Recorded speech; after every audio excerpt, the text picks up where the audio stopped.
Mr. Young. Mr. Young, aye.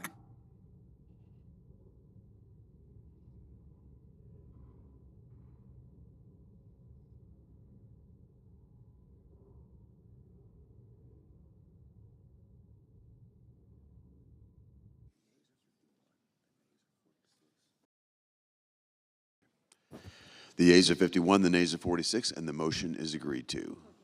The clerk will report. HJ Res 89, Joint Resolution providing congressional disapproval under Chapter 8 of Title 5 United States Code of the rules submitted by the Environmental Protection Agency and so forth.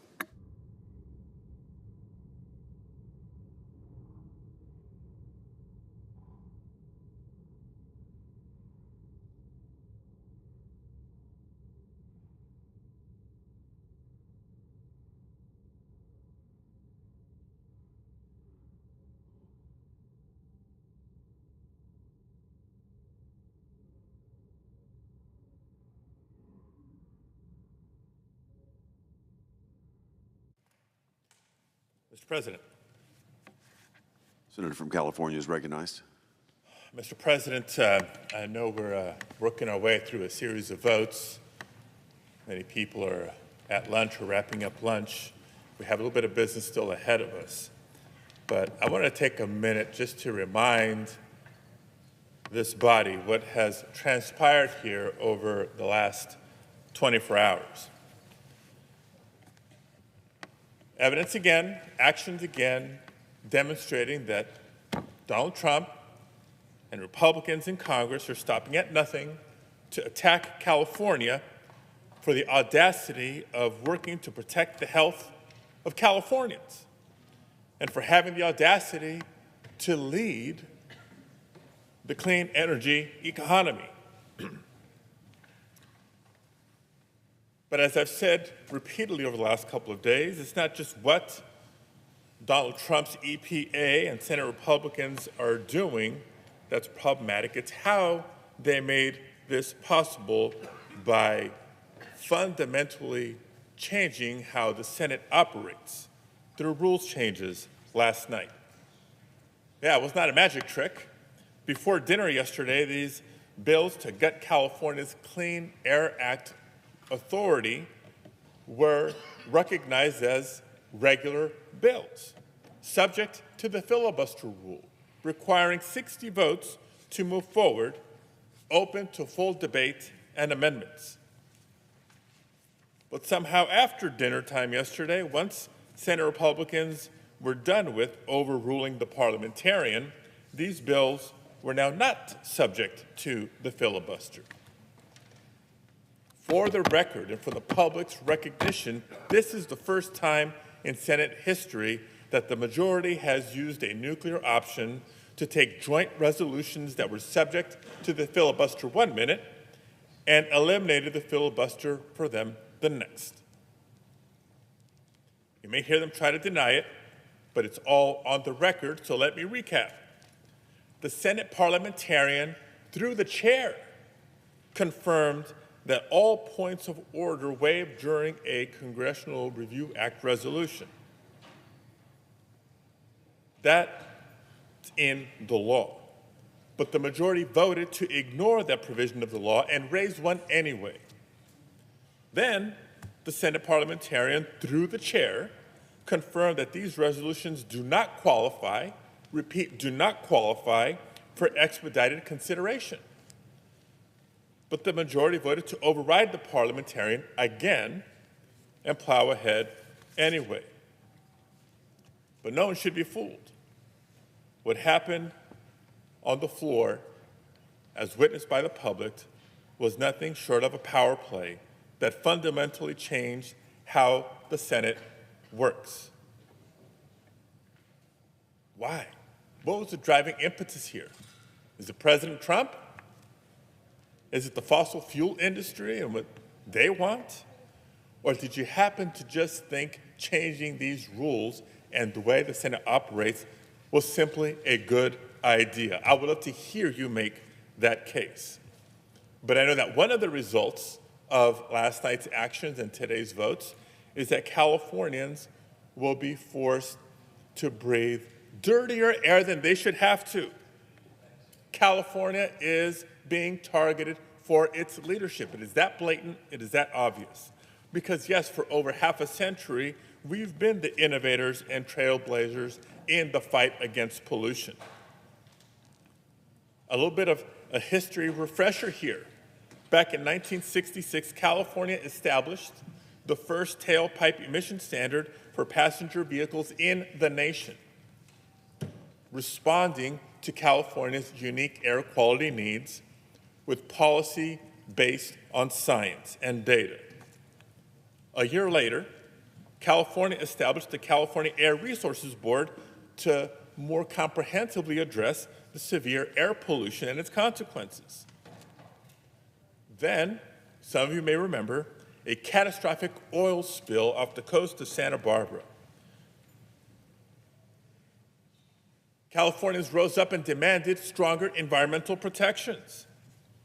And this became the birth of the modern-day environmental movement and eventually the first Earth Day in 1970, which has grown in its recognition and celebration.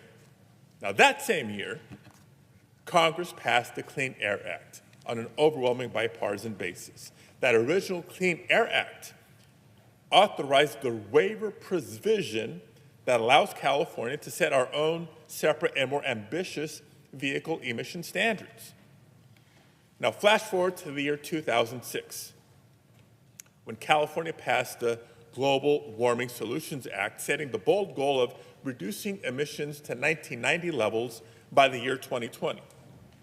It was the first in the world set of goals to establish both the regulatory and market programs to achieve real-world reductions in the greenhouse gas emissions that were causing climate change.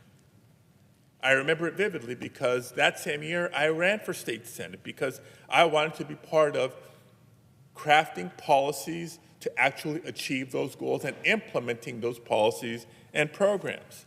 I went on to serve for 6 years as chair of the California State Senate Committee on Energy, Utilities, and Communications. And since then, California has continued to lead the nation with increasingly ambitious goals for cutting emissions.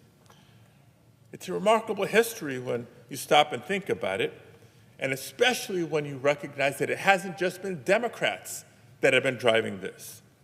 As president, former California Senator Richard Nixon signed into law landmark legislation, including the National Environmental Policy Act, the Clean Air Act of 1970, the Endangered Species Act, and the creation of the EPA. Yes, folks watching at home, Republicans did that.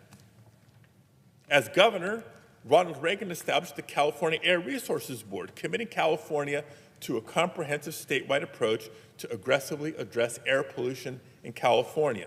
A Republican did that. It was Republican Governor Pete Wilson who established the California EPA. A Republican did that. And it was Republican Governor Arnold Schwarzenegger who signed that 2006 Global Warming Solutions Act into law. A Republican did that. As a result of the bipartisan efforts, in 2025, California achieved a diverse portfolio of clean energy resources. Think not just conceptual, but actually operational solar energy, wind energy, geothermal energy, all while fostering the fourth largest economy in the world. And we have a plan to decarbonize nearly every sector of our economy, from transportation to electricity to manufacturing, agriculture, construction, and buildings. It's that long-term vision that's diversified our energy sources so that after seasons of extreme weather, we can still take advantage, more importantly take advantage, of hydropower opportunity after rainstorms, or reap the benefits of expanded wind and solar energy because we've grown our battery storage technology, performance, and capabilities and capacity. Now, here's where the rubber meets the road, colleagues. Most of you were not here last night in the wee hours of the morning when I explained that California, at the state and local level, have already done almost all they can to push the most ambitious regulatory agenda in the country to reduce emissions. They've done what they can from what's within their jurisdiction. We're investing in R&D into cleaner locomotives. We're investing in port electrification. We're making breakthroughs in hydrogen marine technologies like the first hydrogen fuel cell ferry in the United States. But despite all this progress, despite all this innovation, despite all this investment, we're still shy in too many regions of attaining federal clean air standards. Why? That's a logical question. If California is doing so much, why? Well, California's done everything it can, but the federal government has not. We need the federal government to do its part. Now, unless or until we have a federal government that says we need more ambitious goals and standards for the nation, then California needs and deserves the ability to lead for itself, to protect Californians. And that's why these waivers have been so important. Because absent the federal government doing its part, and I'm not holding my breath for the next 3.5 years waiting for the Trump EPA to do so, then California needs the federal waivers to get the job done. But I know that even after all this progress, the detractors will fall back on the same tired playbook of excuses. We know that the big oil industry sees California's clean cars and clean truck sales as existential threats. California has made tremendous advancements, not just in technology, but in markets. But that's why the fossil fuel industry has launched an all-out assault on California's rules. I'll give you just one example. If you happen to be reading the Wall Street Journal this past January, you might have picked up in an op-ed with the headline, quote, "Biden's EPA tries to put one over with EV mandate," end quote. That kind of sounds a little ominous. But if you read it, who the authors were, the authors went on to complain about how slow and laborious the process is for EPA to revoke a California waiver administratively. They literally tripped themselves up searching for every possible way to weaponize the Congressional Review Act to take down California's waivers. Now, who were those authors? The authors were partners at the law firm of Bowden Gray, who represent oil and gas clients and who were in court actively trying to repeal California's waivers. So it makes a whole lot of sense when you realize that they worked to publish this op-ed by June 8th, just 12 days before January 20th, when Donald Trump was sworn into his second term. And it's certainly no surprise that a month later, the EPA attempted to submit waivers as rules for congressional review, claiming that the Biden EPA had withheld them. Now, it's a little rich to accuse the Biden administration of withholding EPA waivers when the first Trump administration did the exact same thing. And so did every other EPA before it, both Republican and Democratic, in its entire 50-plus year history of the California waiver provision. In fact, when Donald Trump's EPA did what the Boyd and Gray lawyers told them to, submitting these waivers as rules to Congress, they actually still included language admitting that these were waivers and not rules. And when they were called on it, when it was pointed out, they had to go through the motions, do backflips, and resubmit the waivers to Congress. ridiculous, blatant.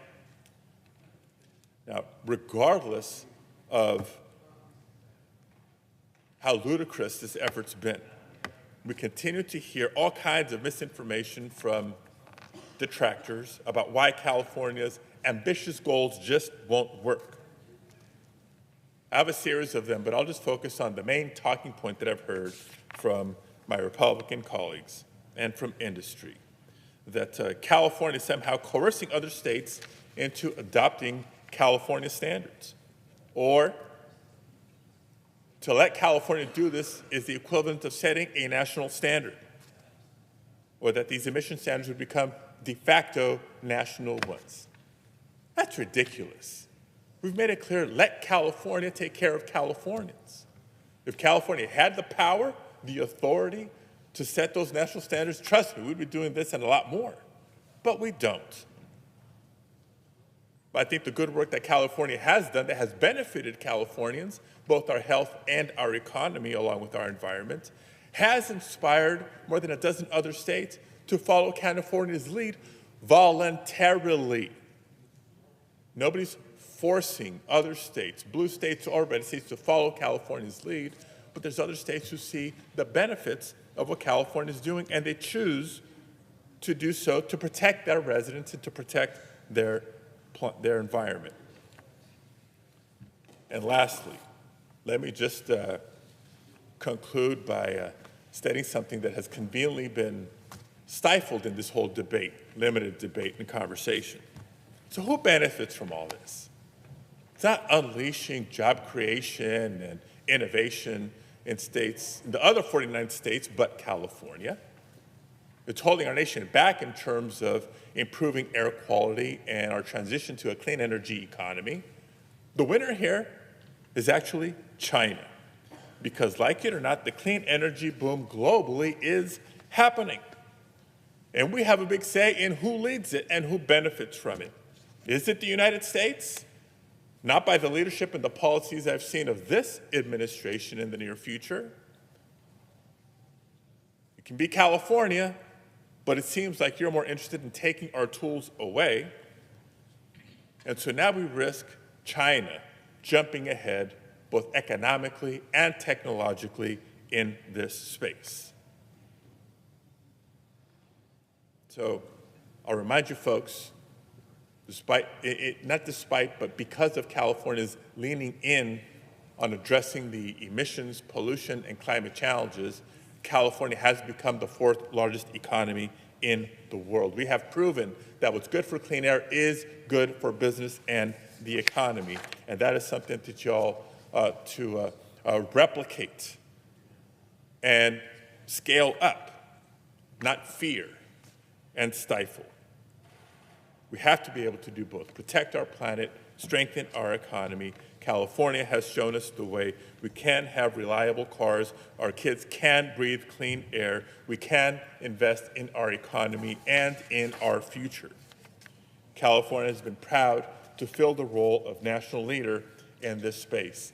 We will continue to try to do anything and everything we can to do so, both for our interest and for the nation's.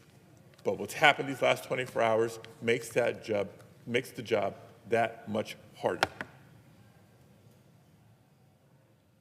Thank you, Madam President. I yield the floor. President. Senator from California. Madam President, members, welcome to the Roaring Twenties. Not the ones you may have read about in F. Scott Fitzgerald novels, not the ones with jazz and liberation and industrial boom. I mean these Roaring Twenties, the ones where instead of flappers you get fossil fuel and dirty air, where instead of innovation you get obstruction, tariffs, isolationism, blinding nostalgia for a world that no longer exists. Instead of leaders who want to tackle the climate crisis head on, you get votes to tear down the tools that we need to fight it. The reason I stand here today and was here last night until 1:32 in the morning is that Senate Republicans have pushed through resolutions to revoke California's authority to set its own vehicle emissions standards, to set its own rules about what kind of air we breathe in California. This is an authority that my state has had by statute for more than 50 years. We've had the right to deal with our unique problems of congestion, our topography, our smog. We've had the right to demand of ourselves cleaner air for ourselves and for our children. And that is under attack right now, and not just California's ability to set its standards to protect its people, but because other states have also followed California's lead, this will affect the quality of air all around the country. And that is the gravamen of the problem for my colleagues in the GOP, and that is that it's not just California, it's the fact that so many other states have followed our lead. So many other states have decided they'd rather have fewer cancers than more cars with the combustion engines. That was their choice. That was their right. They weren't coerced into joining California. They made the decision about what was best for their constituents. And it is not for us in this body to arrogate to ourselves to decide we know better for Californians or we know better for people in other states than what their own leaders have decided about the quality of their air. This is a direct attack not only on my state, but on our ability to innovate, to lead, and indeed to breathe clean air. This is bad policy, clearly, certainly, yes, but it is also a dangerous abuse of the process in this House that will lead to other harmful consequences. To get this done, to repeal California's statutory waiver to set its own air pollution rules, Republican leadership have decided to blow a procedural hole in the filibuster. And let's call it what it is. This is a dangerous new kind of nuclear option that dispenses with the filibuster, but they would have us believe only here, only when it's necessary to cater to the oil industry. It is the oil exception to the filibuster rule.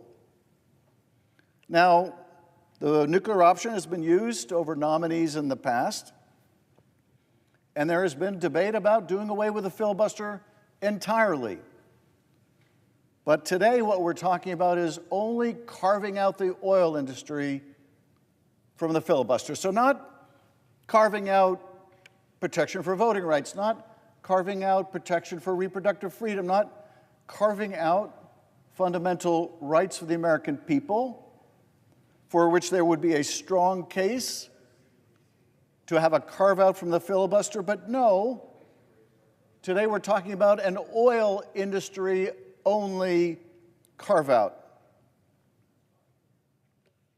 And they're using it to overturn some of the most successful clean air policies in American history. Since the 1960s, California has had the obligation and the ability and the authority to lead, and they've used it. We've used it to reduce pollution, to increase fuel efficiency, and drive innovation across the country. And much of the country has California to thank for the development of electric vehicles, for the improvement in fuel efficiency standards, because as we have led, others have followed, and industry has adapted. Despite the naysayers and those always saying it's too hard, it can't be done, America got cleaner cars thanks to California, and consumers got more choices thanks to California. Now, some in this chamber want to go back in time, not because the policy failed, but because it succeeded. Imagine if just after Henry Ford unveiled the Model T, Congress passed a resolution demanding we double down on bigger, stronger horses. Because that's what this is, a deliberate attempt to deny the future because it threatens the status of big oil. The president says that he is for energy independence. That's their mantra. Make America energy independent. But that is not what they're doing. They're killing clean energy all over the country. You know what just came out of the House in the dead of night last night in their reconciliation bill, their big ugly bill? a provision to essentially kill every clean energy project in the country that's not almost all finished. If it isn't going to be operational in a very short period of time, they want to pull the plug. Now, why would they do that? Why would they do that when, in fact, most of those projects are in red states, not blue ones, not states like California, but states like Indiana and Kentucky? Why would they do that? Because the obligation here is not to their state or constituents. The obligation here is to the oil industry. They would sacrifice the jobs in the clean energy industry all over the country to their own constituents. They would put those people out of work. And why? Because of fealty to the oil industry. This is not about energy independence. It is about oil dependence.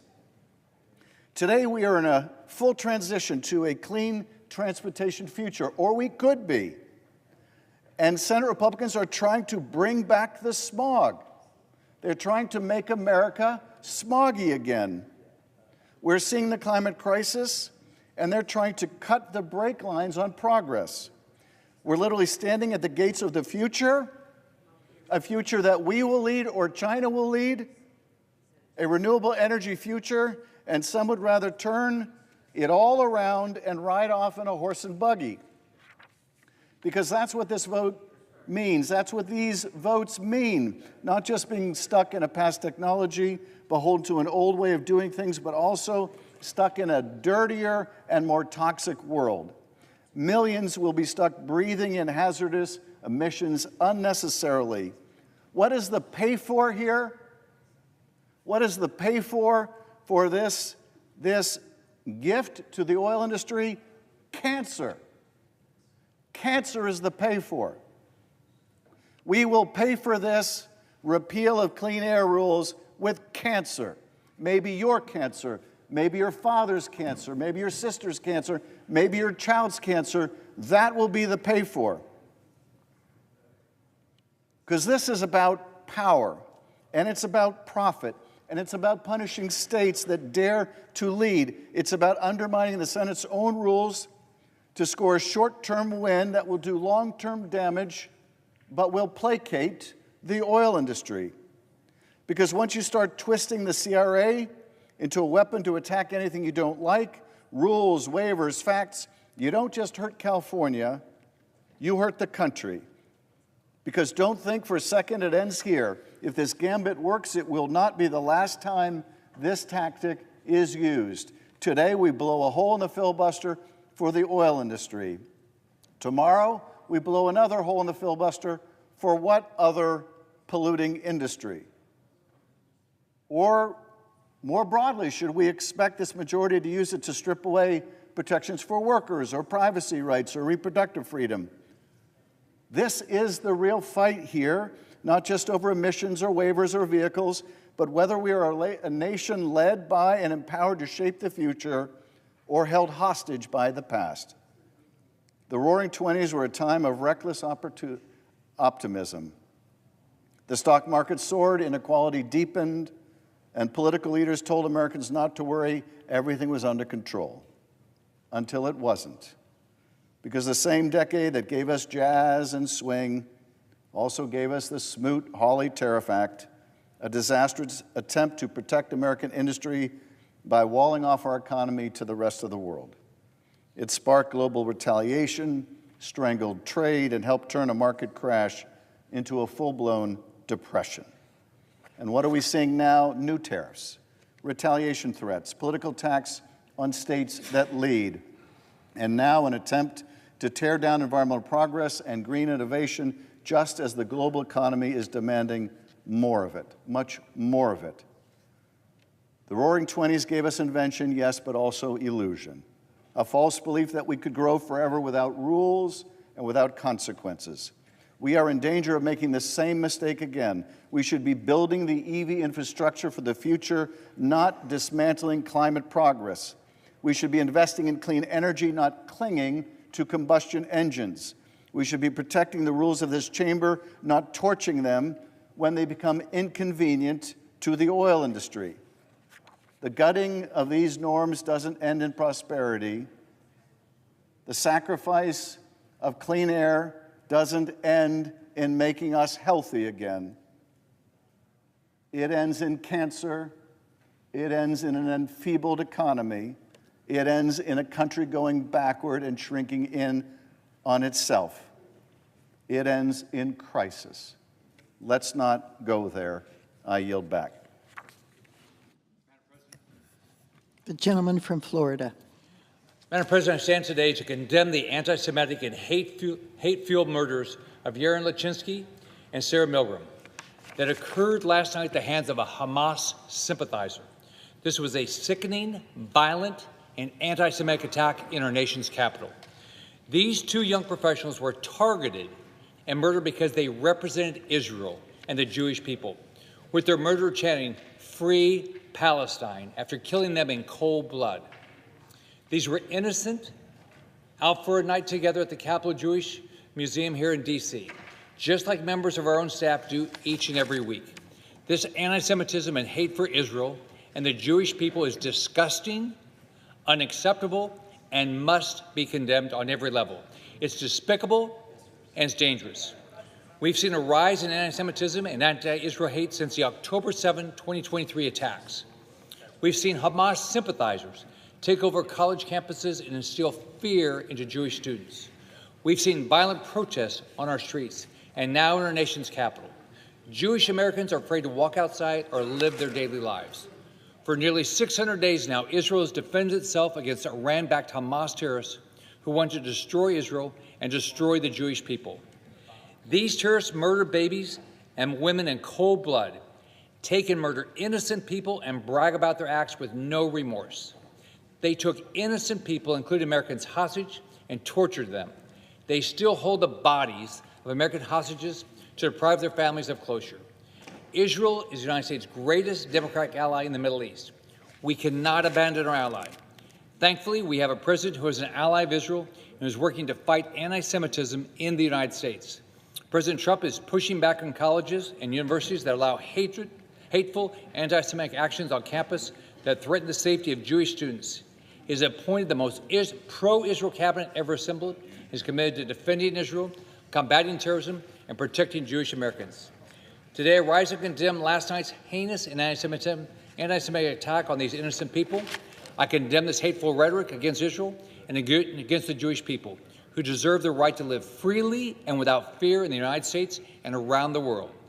The United States must always stand with Israel and the Jewish people, and today we join together to remember the innocent lives taken in an act of hate and pay tribute to their lives and the contributions of the Jewish people to our nation. The fight against anti-Semitism is a bipartisan one. I am grateful for my colleague Jackie Rosen for working with me to draft a resolution that draws attention to anti-Semitism in America and declaring May Jewish American Heritage Month. I yield to my colleague from Nevada, Senator Rosen. Oops, there we go. I need the microphone. Madam. Well, I want to begin by thanking my colleague from Florida for his bipartisanship and his partnership in moving to pass this bipartisan resolution to recognize American Jewish Heritage Month by unanimous consent. I also want to take a moment to speak about the horrific murders that took place last night. Like so many other Jews in America and around the world, I woke up this morning heartbroken by the news of yet another unspeakable act of anti-Semitic violence that occurred late last night. This time in our nation's capital, less than 1 mile from where I'm standing this very moment. The shooting occurred outside of the Jewish Capitol Museum, where the American Jewish Committee was holding a large event, and the shooter went there specifically to target and kill Jews and people who he perceived to be Jewish. This anti-Semitism, plain and simple. There's no justification in the world for carrying out or condoning this violent and vile hate crime. It's pure anti-Semitic violence. My heart is shattered for the 2 Israeli embassy workers who were killed, Yaron and Sarah, taken from us far, far too soon. Both committed to public service, social action, peace, the betterment of the world. They were a young couple in love, I've read reports that Yaron was planning to propose to Sarah next week in Israel. They were cruelly taken from us far too soon at the beginning of their lives. May their memory be for a blessing, and may their killer be brought to swift justice. It's a tragedy that these innocent lives cut short by hate, and it continues to be a tragedy that these incidents continue to occur in the United States and all over the world.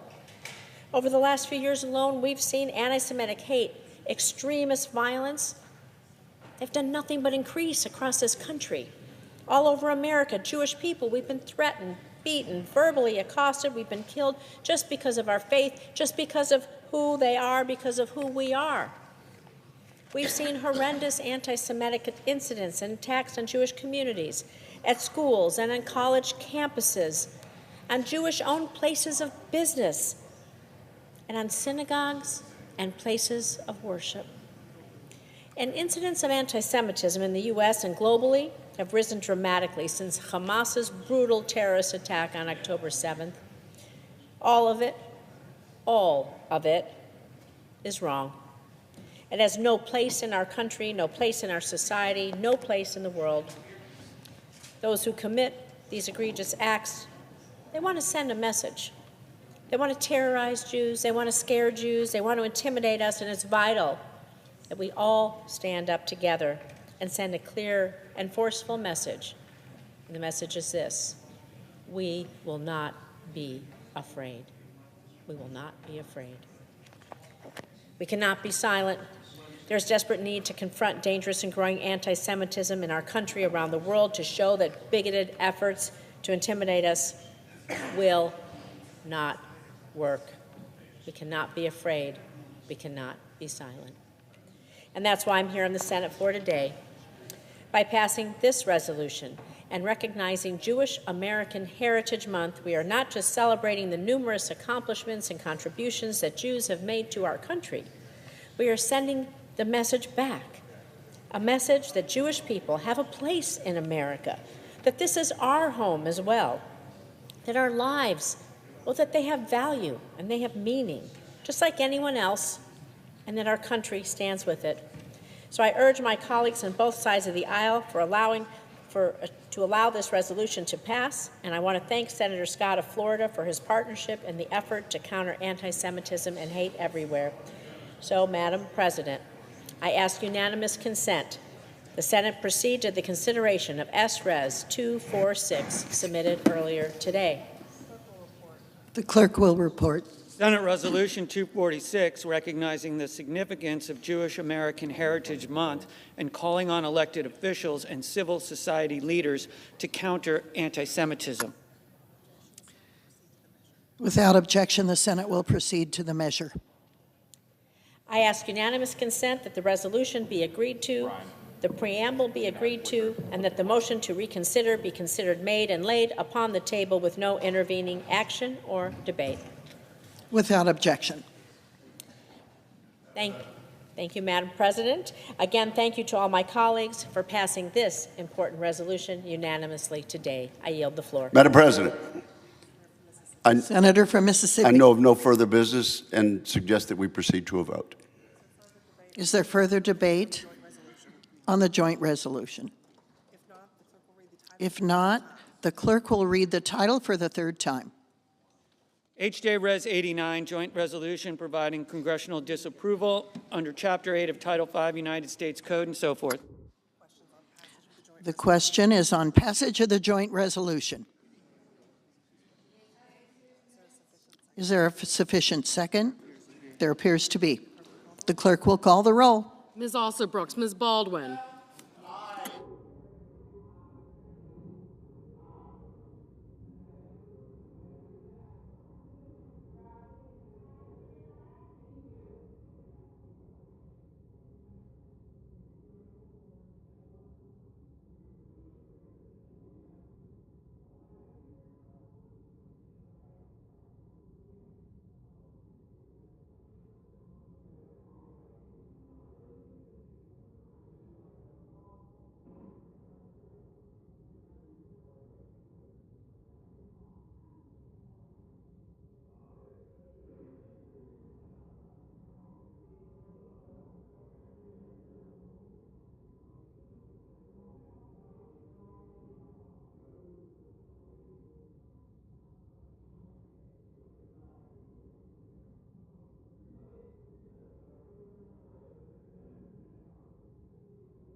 Mr. Banks.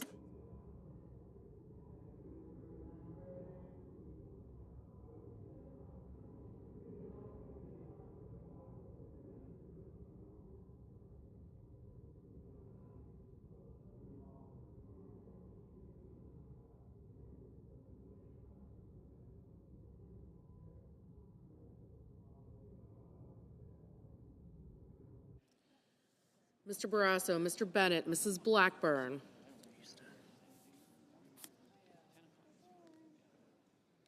Mr. Blumenthal, Ms. Blunt-Rochester, Mr. Booker, Mr. Bozeman, Mrs. Britt, Mr. Budd, Ms. Campwell, Mrs. Capito,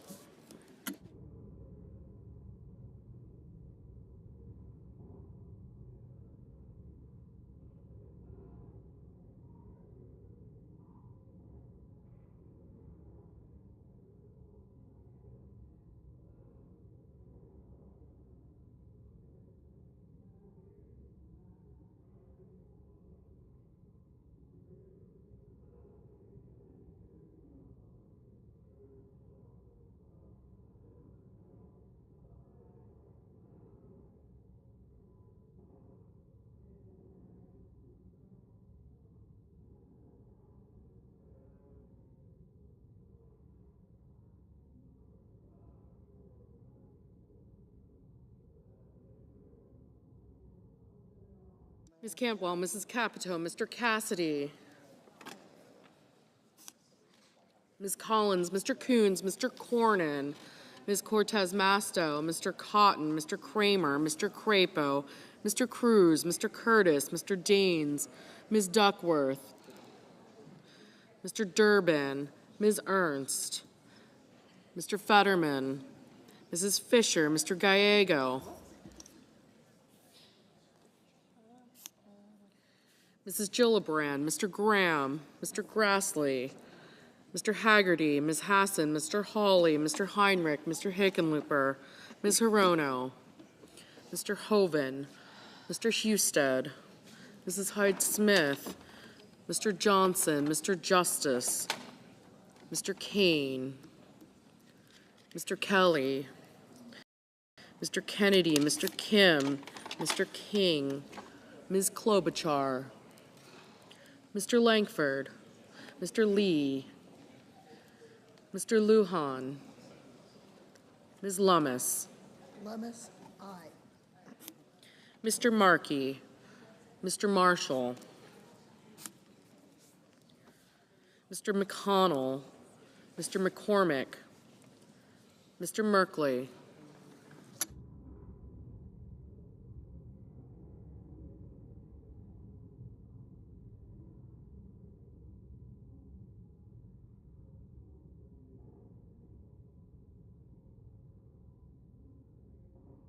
Mrs. Moody, Mr. Moran, Mr. Moreno, Mr. Mullen, Ms. Murkowski, Mr. Murphy, Mrs. Murray, Mr. Ossoff, Mr. Padilla, Mr. Paul, Mr. Reed, Mr. Peters, Mr. Reed, Mr. Ricketts, Mr. Risch, Ms. Rosen, Mr. Rounds, Mr. Sanders, Mr. Schatz, Mr. Schiff, Mr. Schmidt, Mr. Schumer, Mr. Scott of Florida, Mr. Scott of South Carolina,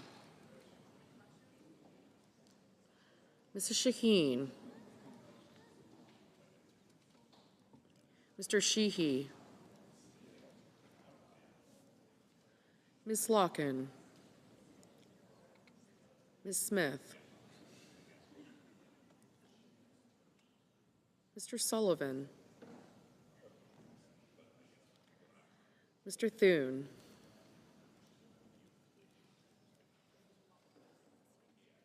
Mr. Tillis, Mr. Tuberville, Mr. Van Hollen, Mr. Warner, Mr. Warnock, Ms. Warren, Mr. Welch, Mr. Whitehouse, Mr. Wicker,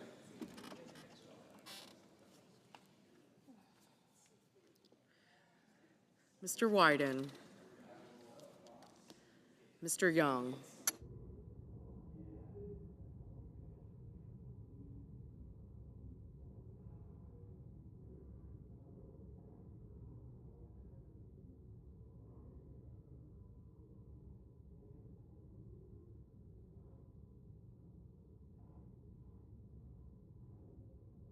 Senators voting in the affirmative: Collins, Kramer, Cruz, Grassley, Husted, Hyde-Smith, Johnson, Kennedy, Lankford, Lee, Lummis, McConnell, McCormick, Mullen, Paul, Ricketts, Rounds, Schmidt, Scott of Florida, Scott of South Carolina, and Wicker. Senators voting in the negative: Mr. Hoven, aye. Senators voting in the negative: Alsobrooks, Baldwin, Cantwell, Coons, Cortez Masto, Fetterman, Gallego, Hassan, Hickenlooper, Hirono, Kane, Kelly, Kim, Klobuchar, Lujan, Markey, Merkley, Murray, Padilla, Rosen, Schatz, Schiff, Schumer, Smith, Van Hollen, Warner, Whitehouse, and Wyden.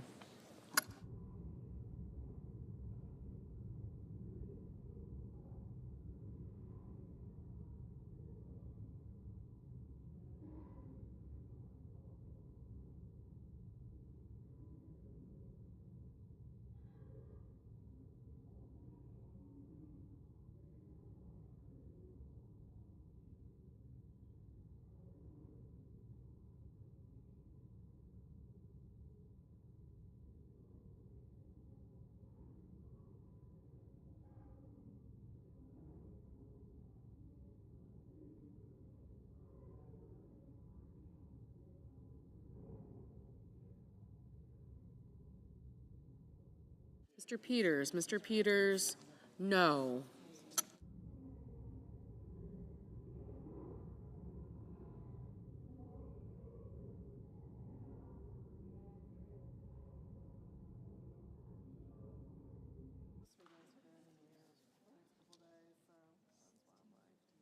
Mr. Sheehy, aye.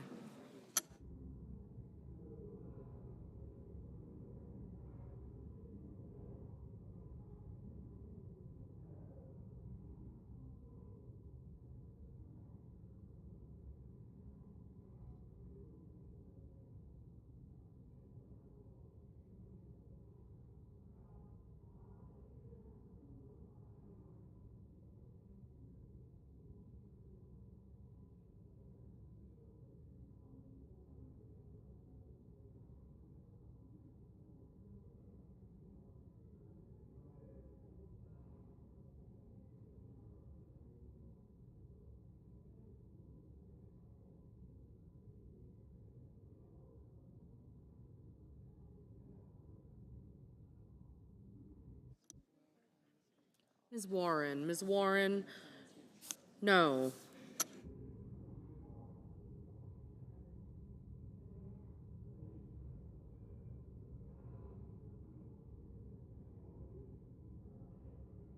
Mr. Tuberville, aye.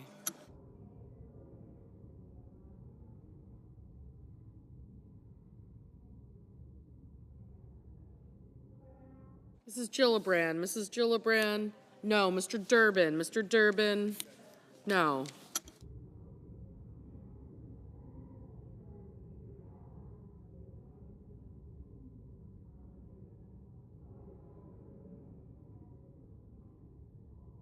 Mr. Curtis. Mr. Curtis, aye.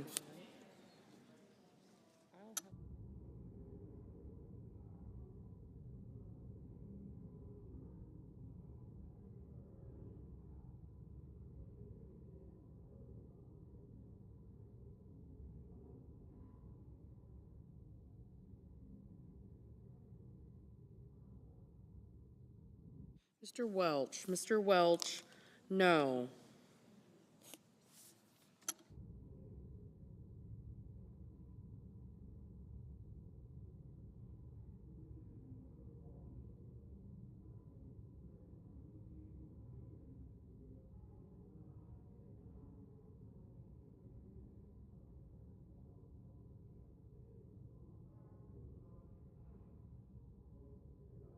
Mr. Haggerty. Mr. Haggerty, aye.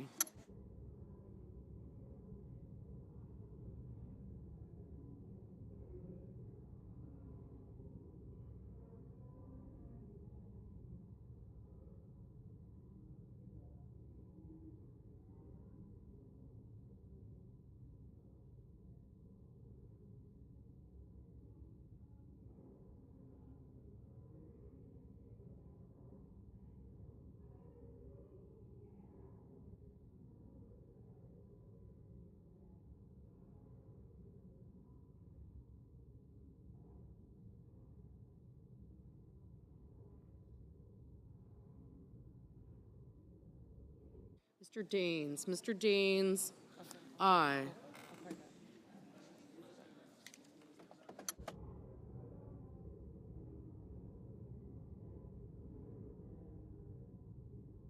Mr. Barrasso. Mr. Barrasso, aye.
Mr. Marshall. Mr. Marshall, aye. Mr. Blumenthal. Mr. Blumenthal, no.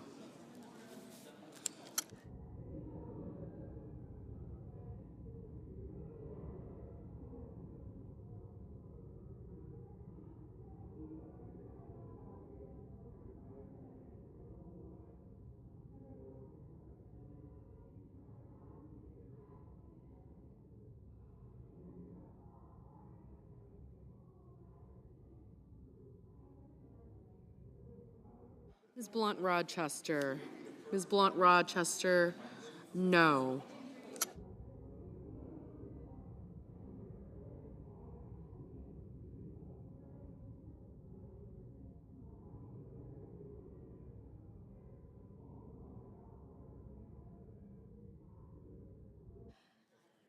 Ms. Murkowski. And Ms. Murkowski, aye.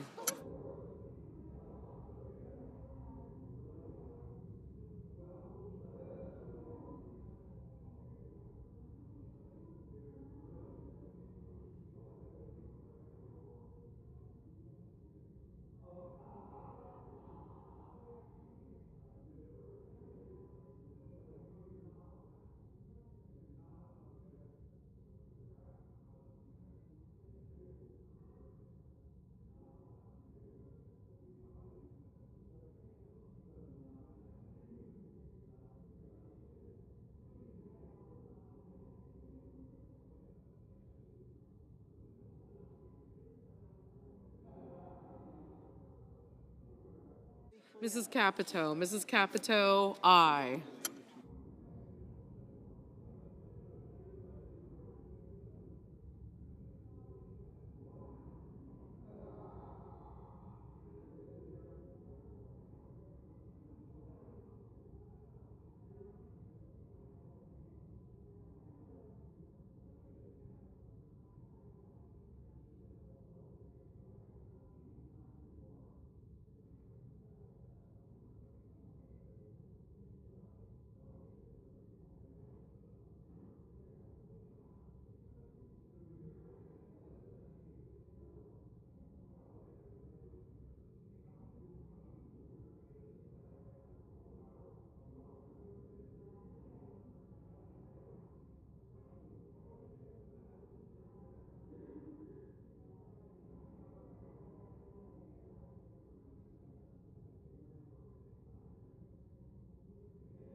Mr. Banks. Mr. Banks, aye.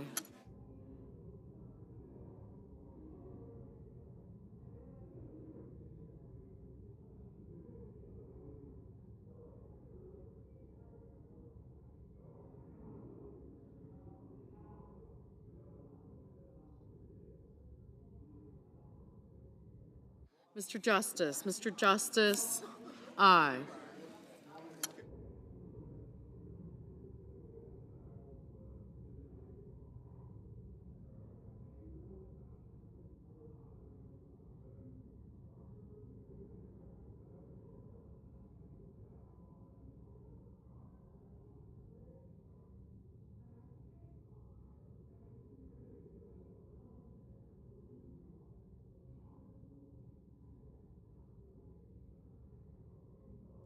Mrs. Moody. Mrs. Moody, aye.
Mr. Warnock. Mr. Warnock, no.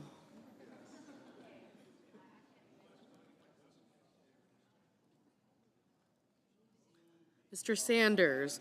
Mr. Sanders, no.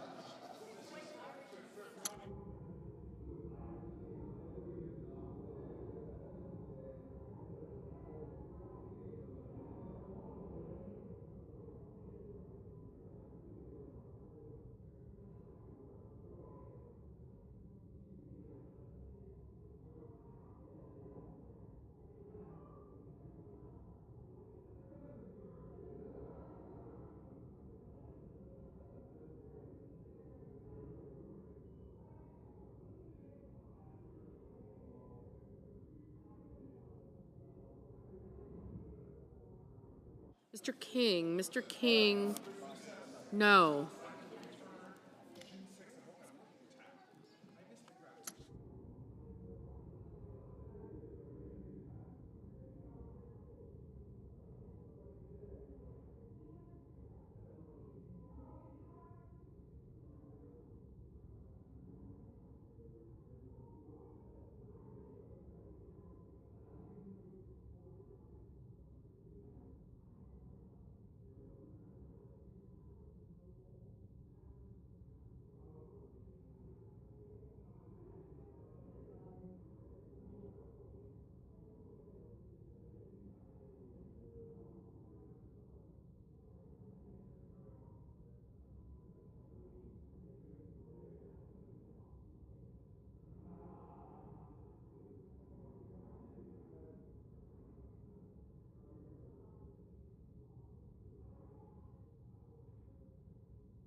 Mr. Schatz.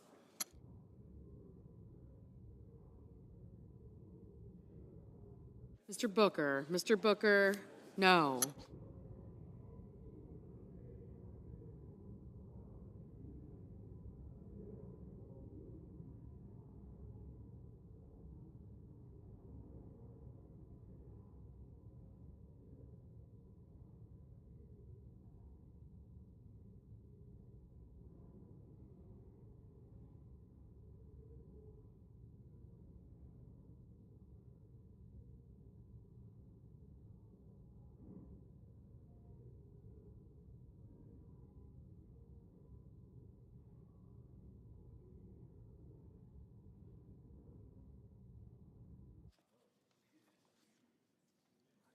Mr. Cornyn. Mr. Cornyn, aye.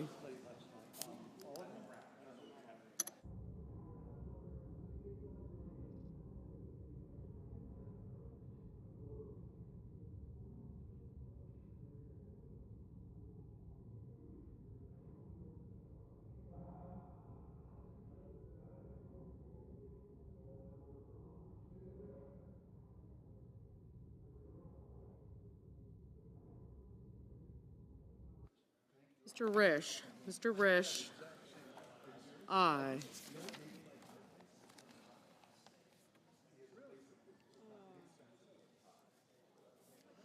Mr. Cassidy. Mr. Cassidy, aye. Mr. Tillis. Mr. Tillis, aye.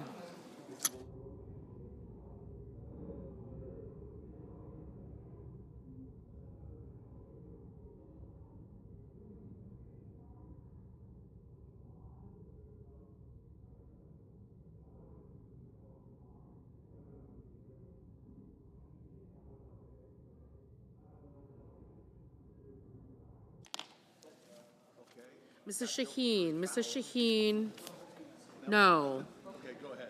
Mr. Graham. Mr. Graham, aye.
Mr. Hawley. Mr. Hawley, aye. Mr. Ossoff. Mr. Ossoff, no. Ms. Slotkin. Ms. Slotkin, no.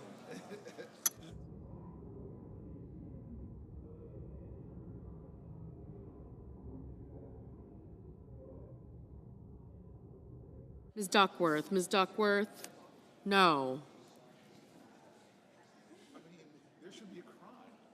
Mrs. Fisher. Mrs. Fisher, aye.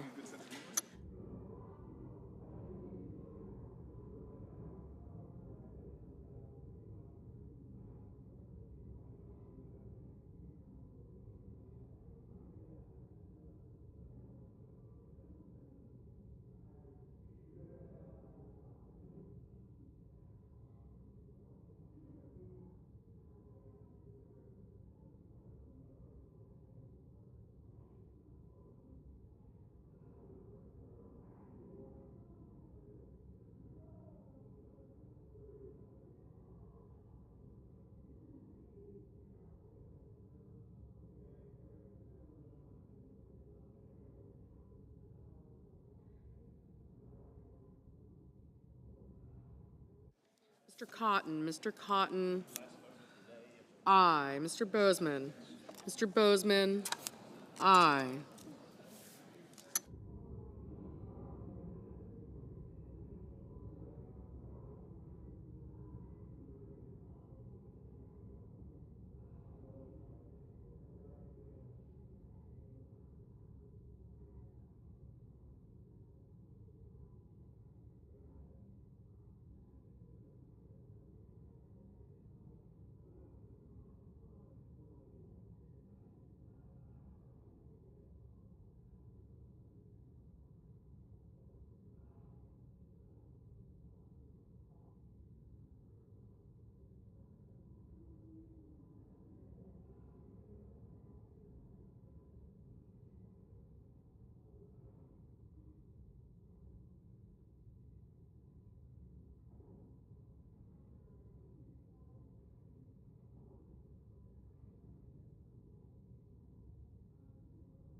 Mr. Bennett, no.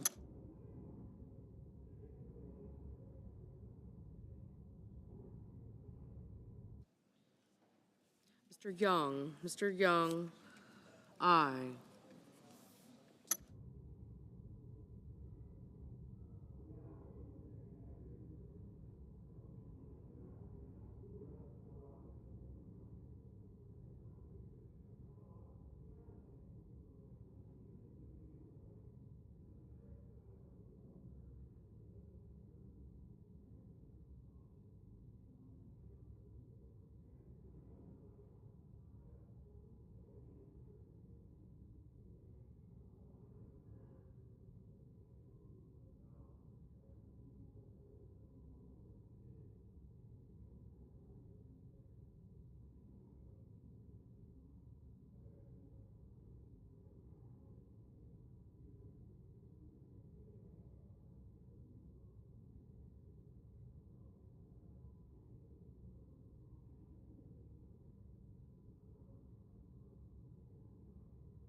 Ms. Ernst, aye.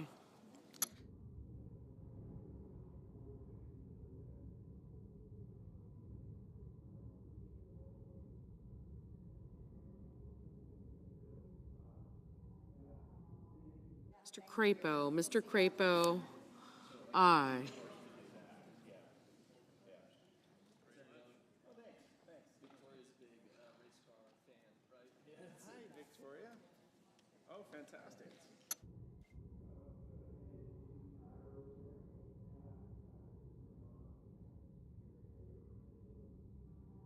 Mr. Sullivan, aye.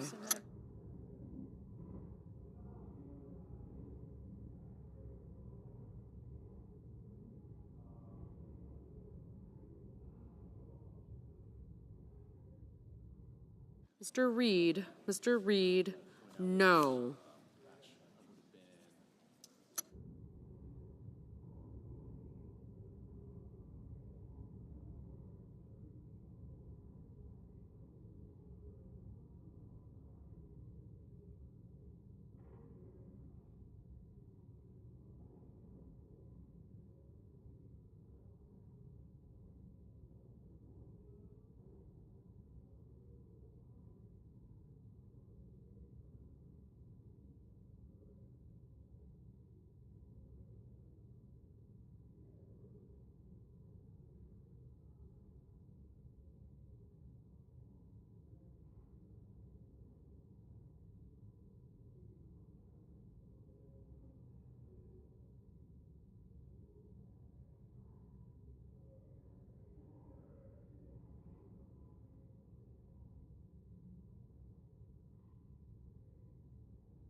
Mr. Murphy. Mr. Murphy, no.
Mr. Moreno. Mr. Moreno, aye.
Mr. Thune. Mr. Thune, aye.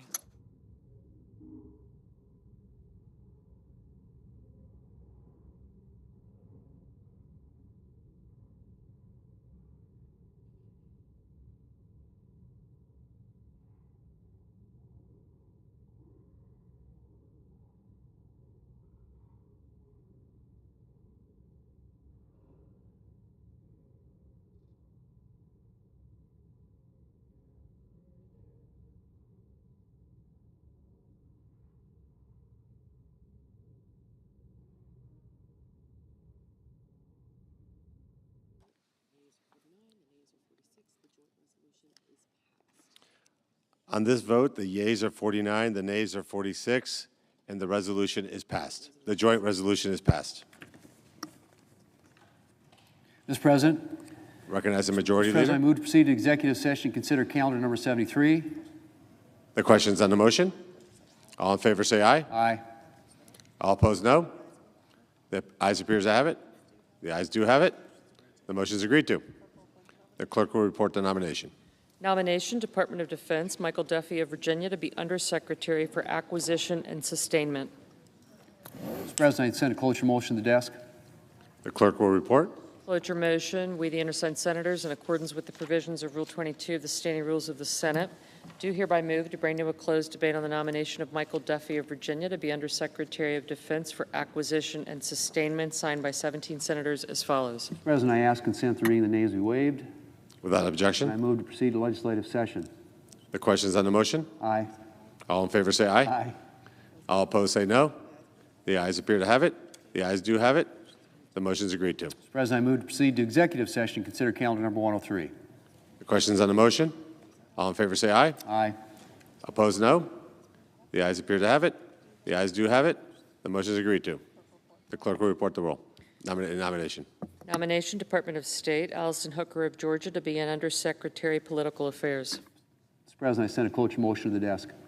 The clerk will report. Cloture motion, we the undersigned senators, in accordance with the provisions of Rule 22 of the Standing Rules of the Senate, do hereby move to bring to a closed debate on the nomination of Allison Hooker of Georgia to be an Undersecretary of State, Political Affairs, signed by 17 senators as follows. Mr. President, I ask consent to read the names be waived. Without objection. I move to proceed to legislative session. The questions on the motion? All in favor say aye. Aye. All opposed say no. The ayes appear to have it. The ayes do have it. The motion is agreed to. And I move to proceed to executive session and consider calendar number 109. The questions on the motion? All in favor say aye. Aye. All opposed say no. The ayes appear to have it. The ayes do have it. The motion is agreed to. The clerk will report the nomination. Nomination, Department of Defense, Dale Marks of Florida to be an Assistant Secretary. Mr. President, I send a cloture motion to the desk. The clerk will report. Cloture motion, we the undersigned senators, in accordance with the provisions of Rule 22 of the Standing Rules of the Senate, do hereby move to bring to a closed debate on the nomination of Dale Marks of Florida to be an Assistant Secretary of Defense, signed by 17 senators as follows. Mr. President, I ask consent to read the names be waived. Without objection. And I move to proceed to legislative session. The questions on the motion? All those in favor say aye. Aye. Opposed, no. The ayes appear to have it. The ayes do have it. The motion is agreed to. I move to proceed to executive session and consider calendar number 97. The questions on the motion? All in favor say aye. Aye. Opposed, no. The ayes appear to have it. The ayes do have it. The motion is agreed to. The clerk will report the nomination. Nomination, National Aeronautics and Space Administration, Jared Isaacman of Pennsylvania to be Administrator. Mr. President, I send a cloture motion to the desk. The clerk will report.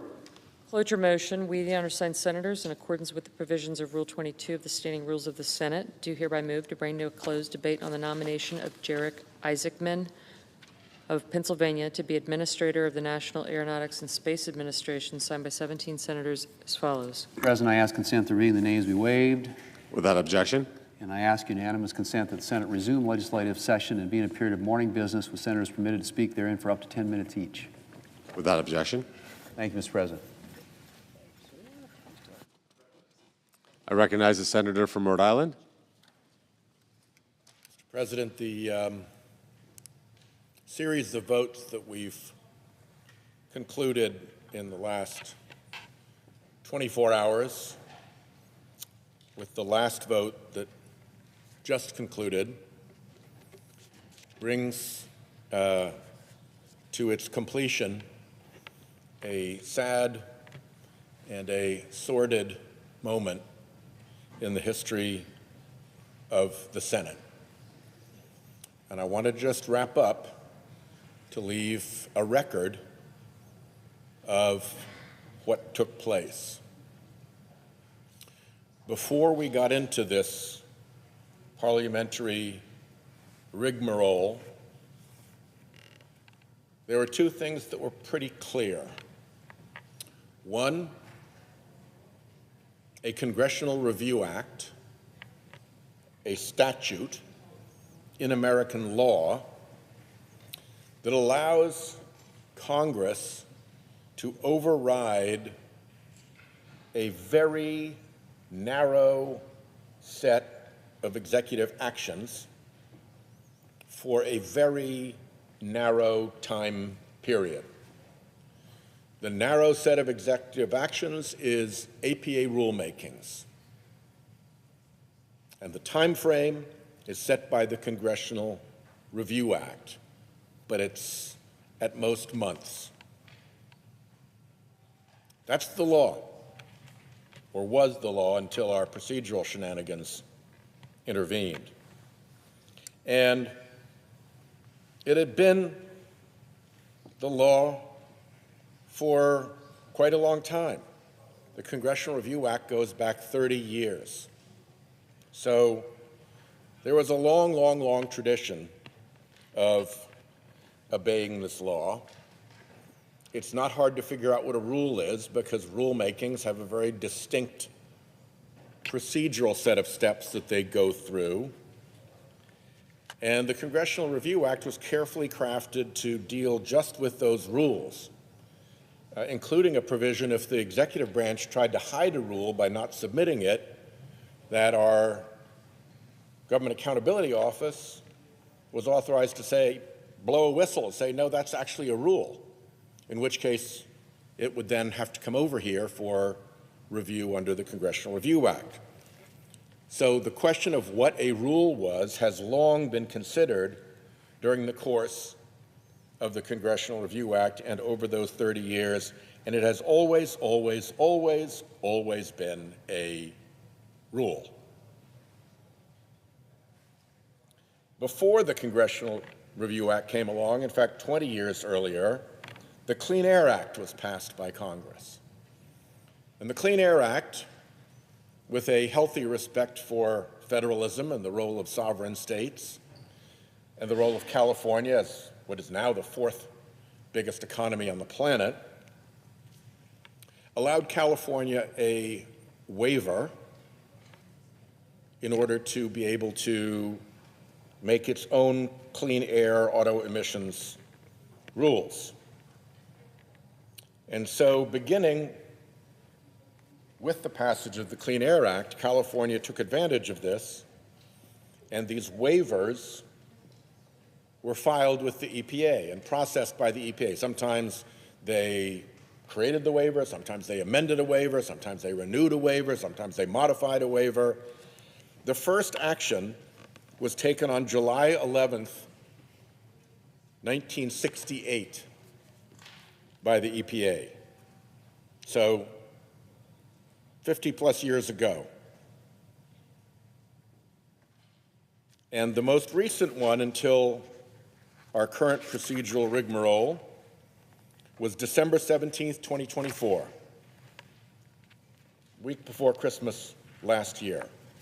Between July 11th of 1968 and December 17th of 2024, California's clean air standard was reviewed under this waiver process 131 times. 131 times. And every single time it was determined to be a waiver and not a rule. It was never, across that half century plus, ever treated as a rule. It clearly was a waiver. It's described as a waiver in the statute. That's actually the law. So that's where we stood. California had a legal right to run its own clean air program for 50 years. EPA was obliged to treat it as a waiver, and the Congressional Review Act did not apply because the Congressional Review Act only applied to rules, and this was not one. The problem was that the fossil fuel industry more or less runs this place right now, and it wants to sell more gasoline. So California's clean air rules that make cars be either more efficient and get more miles per gallon, or become hybrid and be able to run back and forth between gas and electric, or be fully electric, interfered with the impulse of big oil to sell more gasoline and, of course, do more pollution. What was big oil to do in that circumstance? Well, there were a couple of things that they could have done. They could have, for instance, negotiated with California. Indeed, they could have asked the president to negotiate with California, and perhaps even with states like Rhode Island that joined the California Clean Air Standard. So we'd be in the room and have our voices heard too.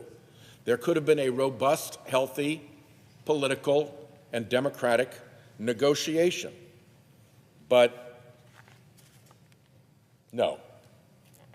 Big Oil chose not to do that because it knew it had a fast lane through this body.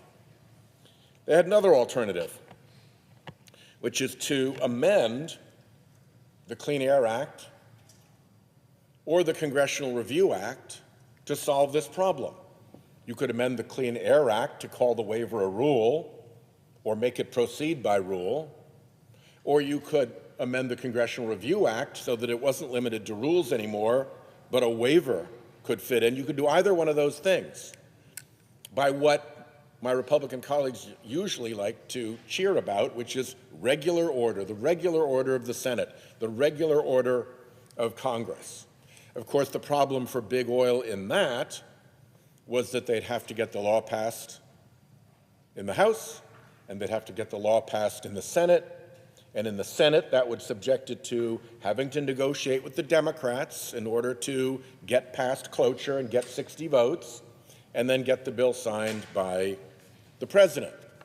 That's the proper way to proceed when you want to amend a law. But Big Oil didn't care to do that because it knew it had a fast lane through this body.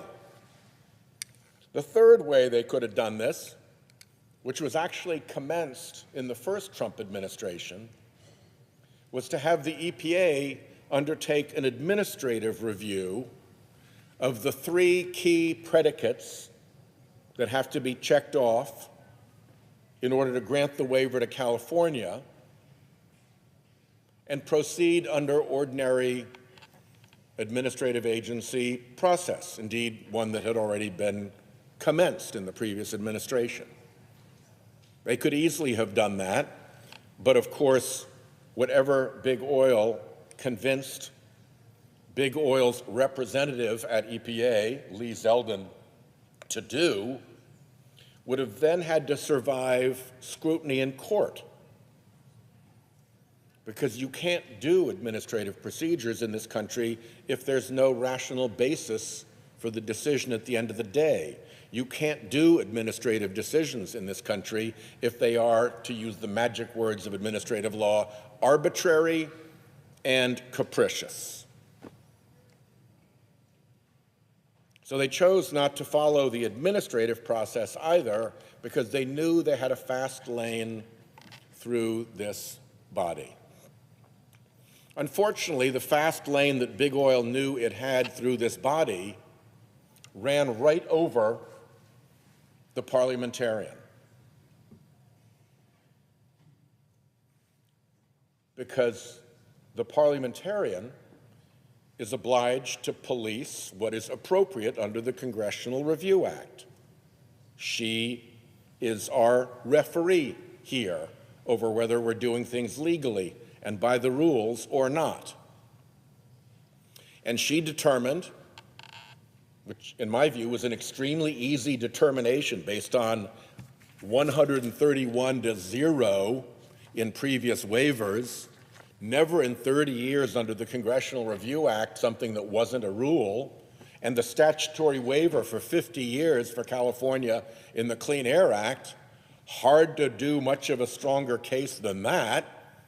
So we got a decision, a proper decision from the parliamentarian saying, no, the special expedited procedures of the Congressional Review Act don't work in the Senate because it would be illegal, because this is not a rule. This is a waiver. And it obviously was not a rule. It obviously was a waiver. So she wasn't wrong. But the parliamentarian is vulnerable to the political power of this body. This body can overrule the parliamentarian. The majority can do it with a simple 51 votes.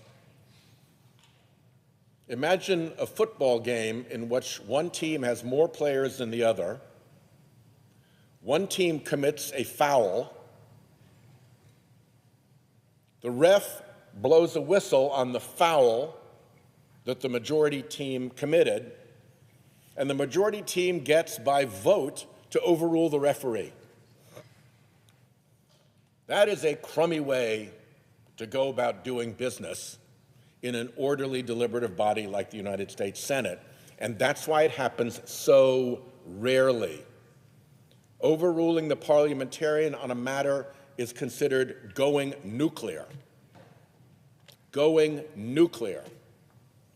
And this is the first time in the history of the Senate in which the majority has gone nuclear, overruling the parliamentarian on a matter affecting legislation, both the Congressional Review Act and the Clean Air Act.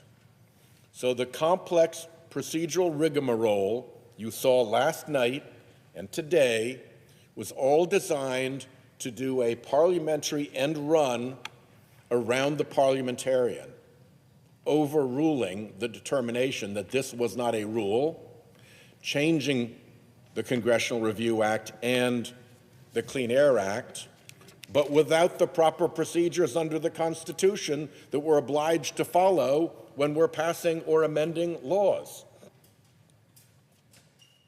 There's a particular other problem here, which is that if they'd gone the negotiation route with California, all of us who like clean air and want strong vehicle emissions regulations would have had a voice.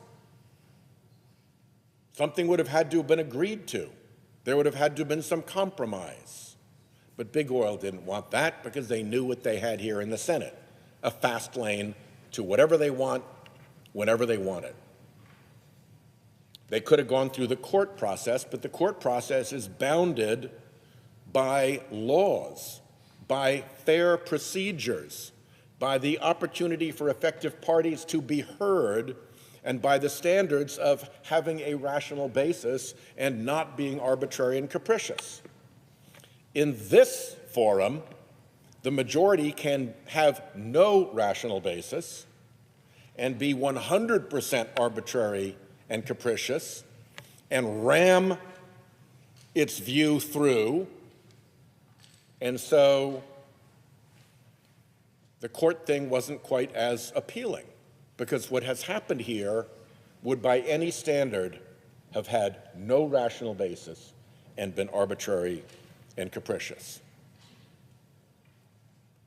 Or they could have gone the legislative route and passed the bill properly, amended the bill properly, and used the constitutional procedures.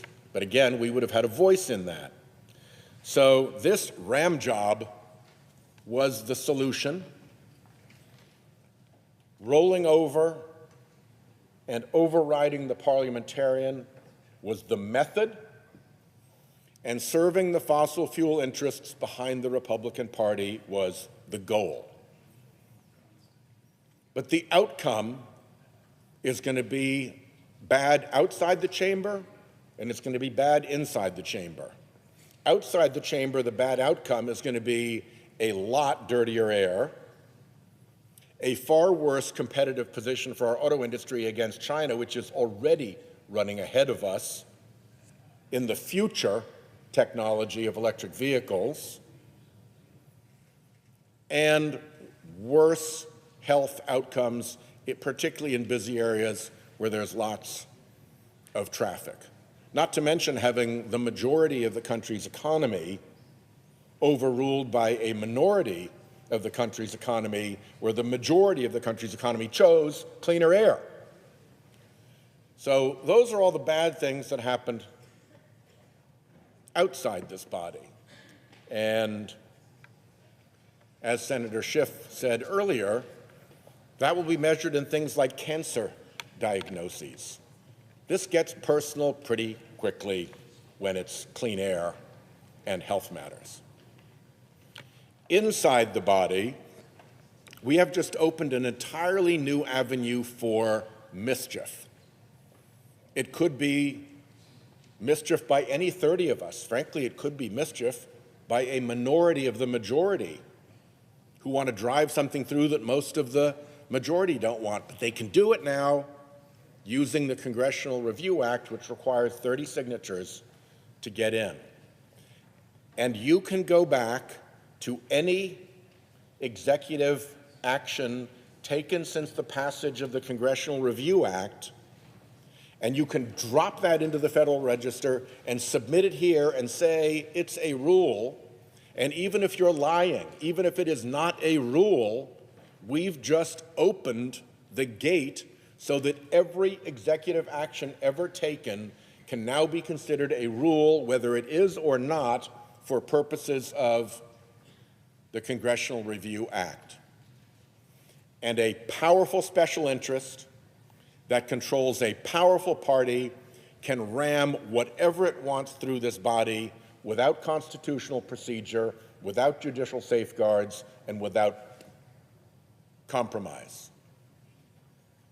So they broke wide open the window of what can be brought through the Congressional Review Act in time. Used to be just a matter of usually just a couple of months, depends on the change in elections, but 60 days or thereabouts. Now, 30 years of stuff is available to be dropped into the hopper in this process and shoved through this body. And the other is that it's not rules anymore. It's anything. So we've gone from a very narrow, carefully guardrailed provision to provide a short-term opportunity for Congress to overrule an offending regulation immediately after that regulation is passed, to a wide-open sewer for political influence and interference into any executive decision ever rendered that can be pulled out of the past, dropped into the Federal Register, submitted over here under the pretense that it is a rule, and with 30 votes and a majority behind it, off you go to the races. So this is a bad, bad day for the Senate. It signals a willingness of this majority, after so much talk about defending the filibuster, defending the filibuster. When we were in the majority, you never heard them stop talking about how important the filibuster was. But now that they're in the majority, it's only a little over 100 days, and this started some time ago. They immediately started the plot to bring this chore for the fossil fuel funders through the Senate floor and break the filibuster in order to accomplish their goal. So give me a break. I yield the floor. I see my friend Senator Cassidy from Louisiana waiting to speak. I recognize the senator from Louisiana. Mr. President, I know you have a family legacy in Florida. You'll appreciate that along the Gulf Coast, and certainly in Louisiana, people in Louisiana are preparing for hurricanes. I just had a meeting with the Calcasieu Parish Police Jury, and they sent me some photos of some Lake Charles homes. And I'm saying this in the context of a discussion about flood insurance and what has happened that just seems irrational. Now, to reduce their risk of flooding and therefore their monthly flood insurance premiums, people have paid to elevate their homes. It makes sense. If you get flood waters, it works. And it costs anywhere from $25,000 and $40,000. And if your foundation needs repair, there's another $25,000 on top of that. And if you have to fully replace your foundation, that can be another $100,000. But if it lowers your flood insurance premiums, it could be a worthwhile investment. You lift your homes, and you may not flood. Here is this home, a similar home, and you can see whereas the neighbors are flooding, in this one, an elevation like this prevents a flood in this picture. That home's not flooding, their insurance premium should go down. But after spending tens of thousands of dollars, to mitigate one's risk of flooding, they're still seeing high insurance premiums. They're getting the worst of both worlds.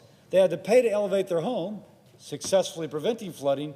Despite that, they're having to pay much higher insurance premiums.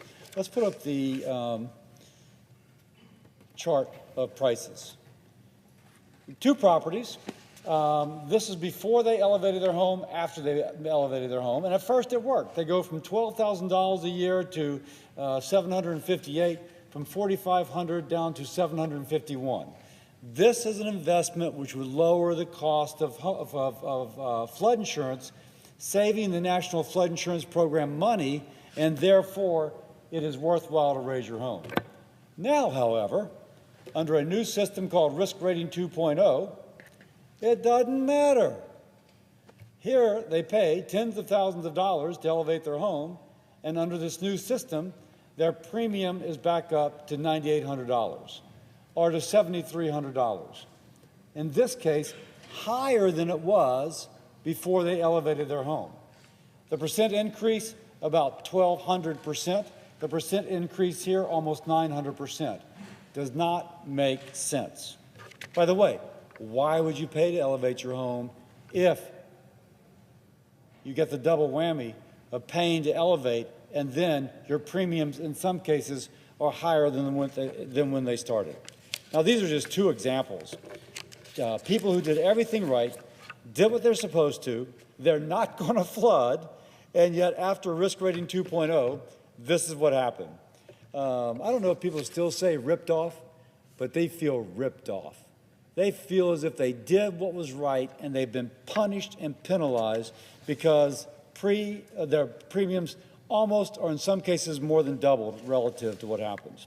Now, these are nice homes, but they're not castles.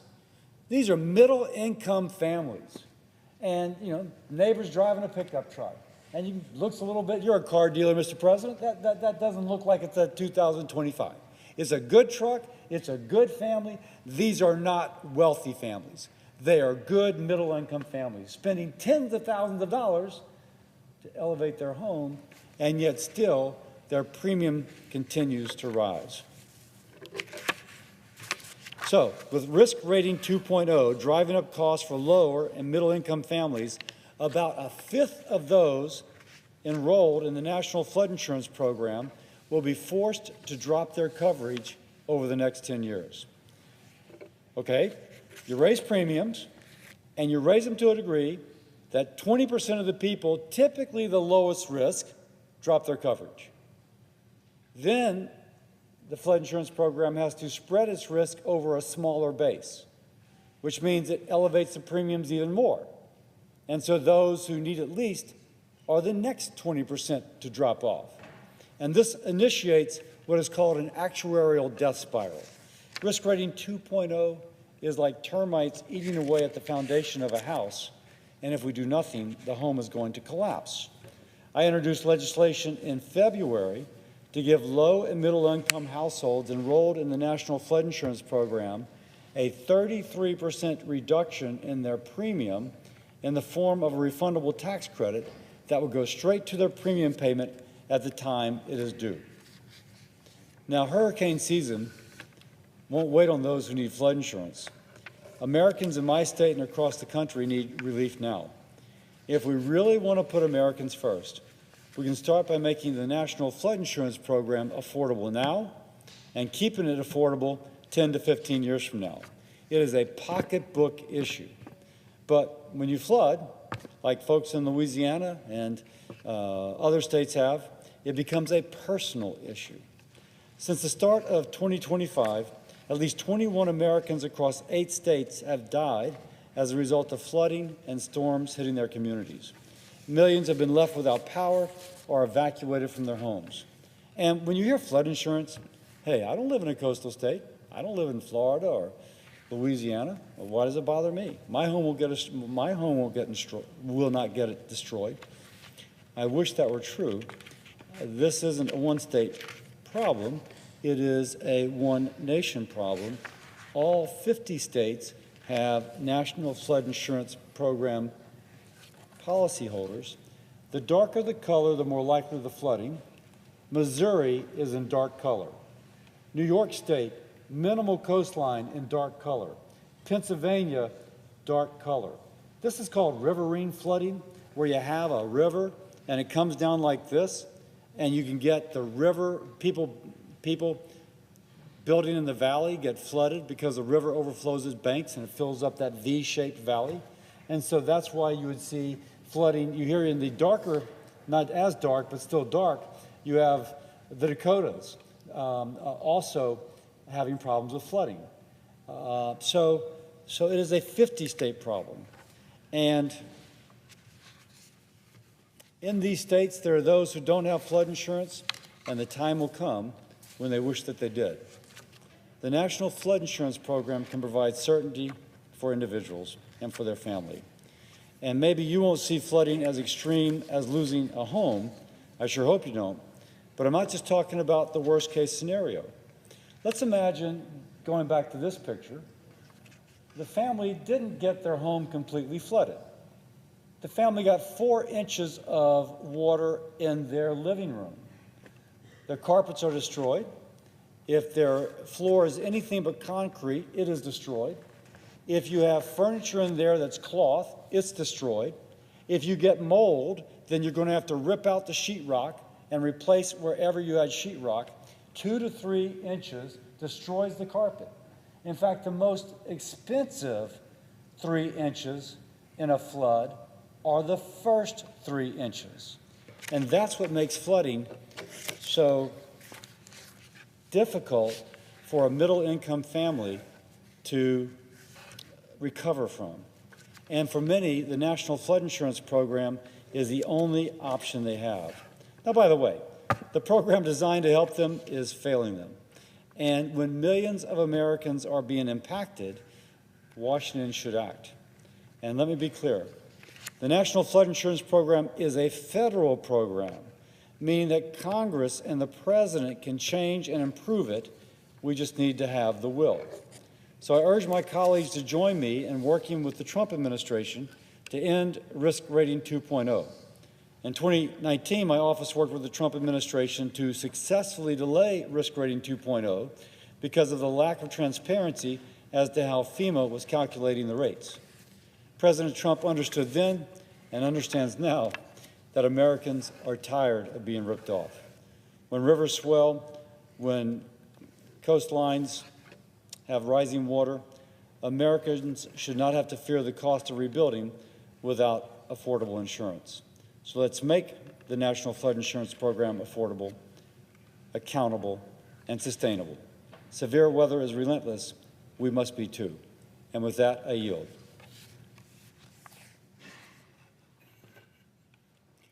And I note the absence of a quorum. The clerk will call the roll. Ms. Also Brooks.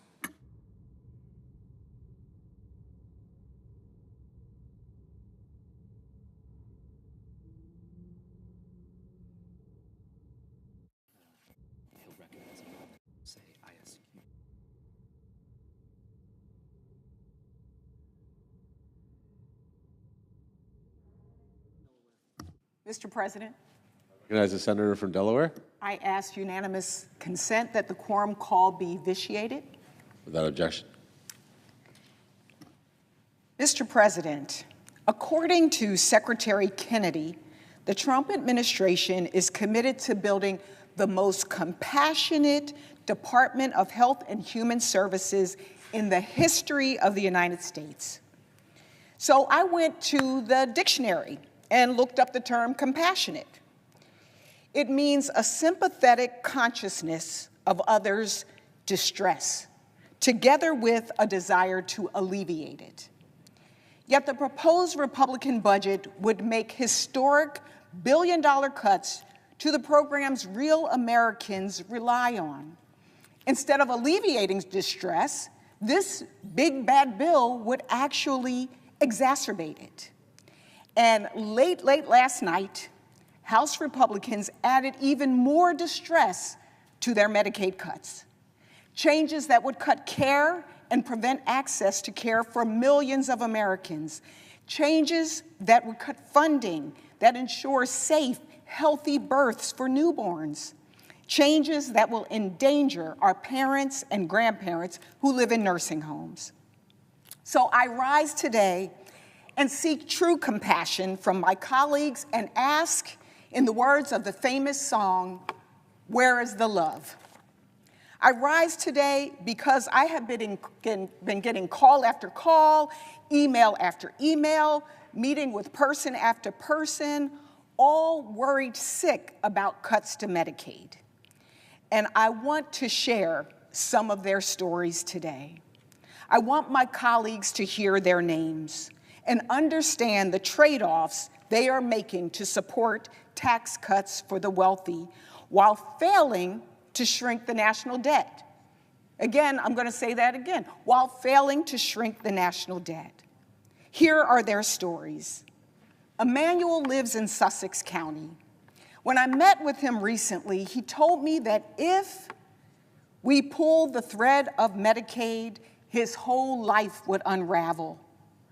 Emmanuel calls himself a CP warrior, and he doesn't let cerebral palsy or his wheelchair stop him. For Emmanuel, Medicaid is more than prescriptions and doctor's appointments. It is about freedom and independence. Participating in Medicaid allowed him to get and keep a job. Access to Medicaid is how he went from being homeless to being employed to housed and financially secure. It's what enables his wife to be his primary caretaker, while also allowing them to live together as husband and wife.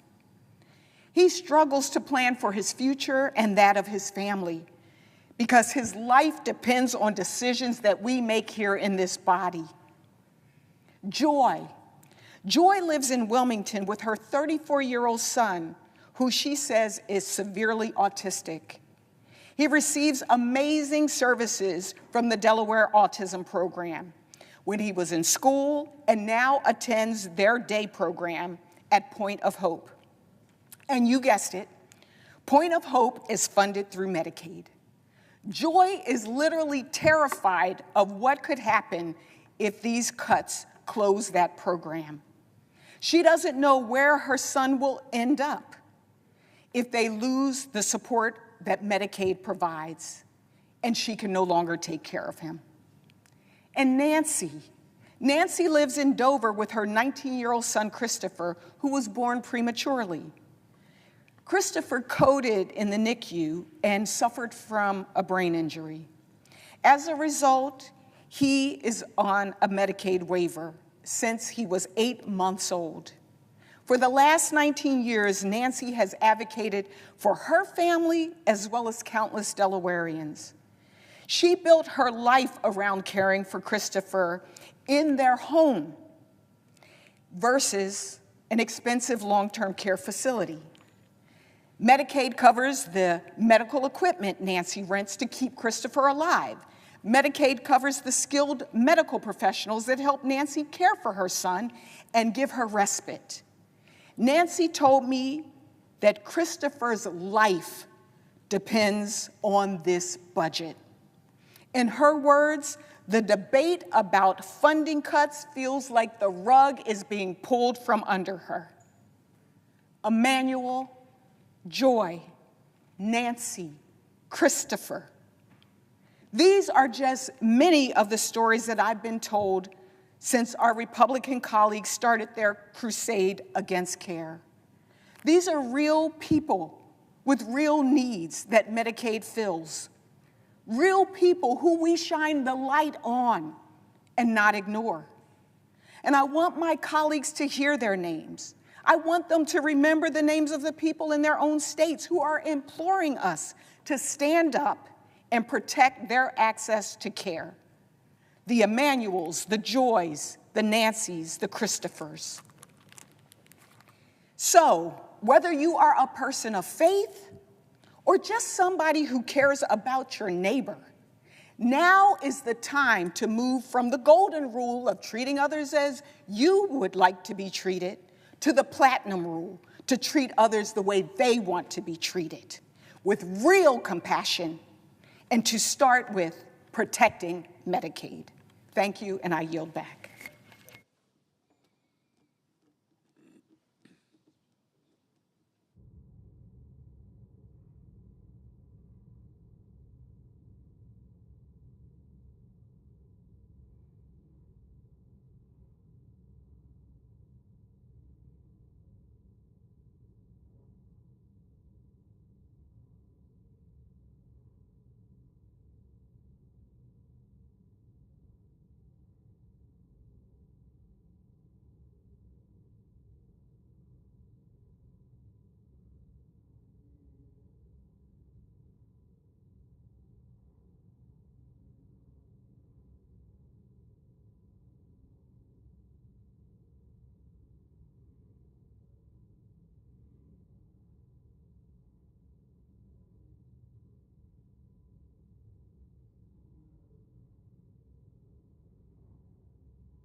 I recognize the senator from Oregon.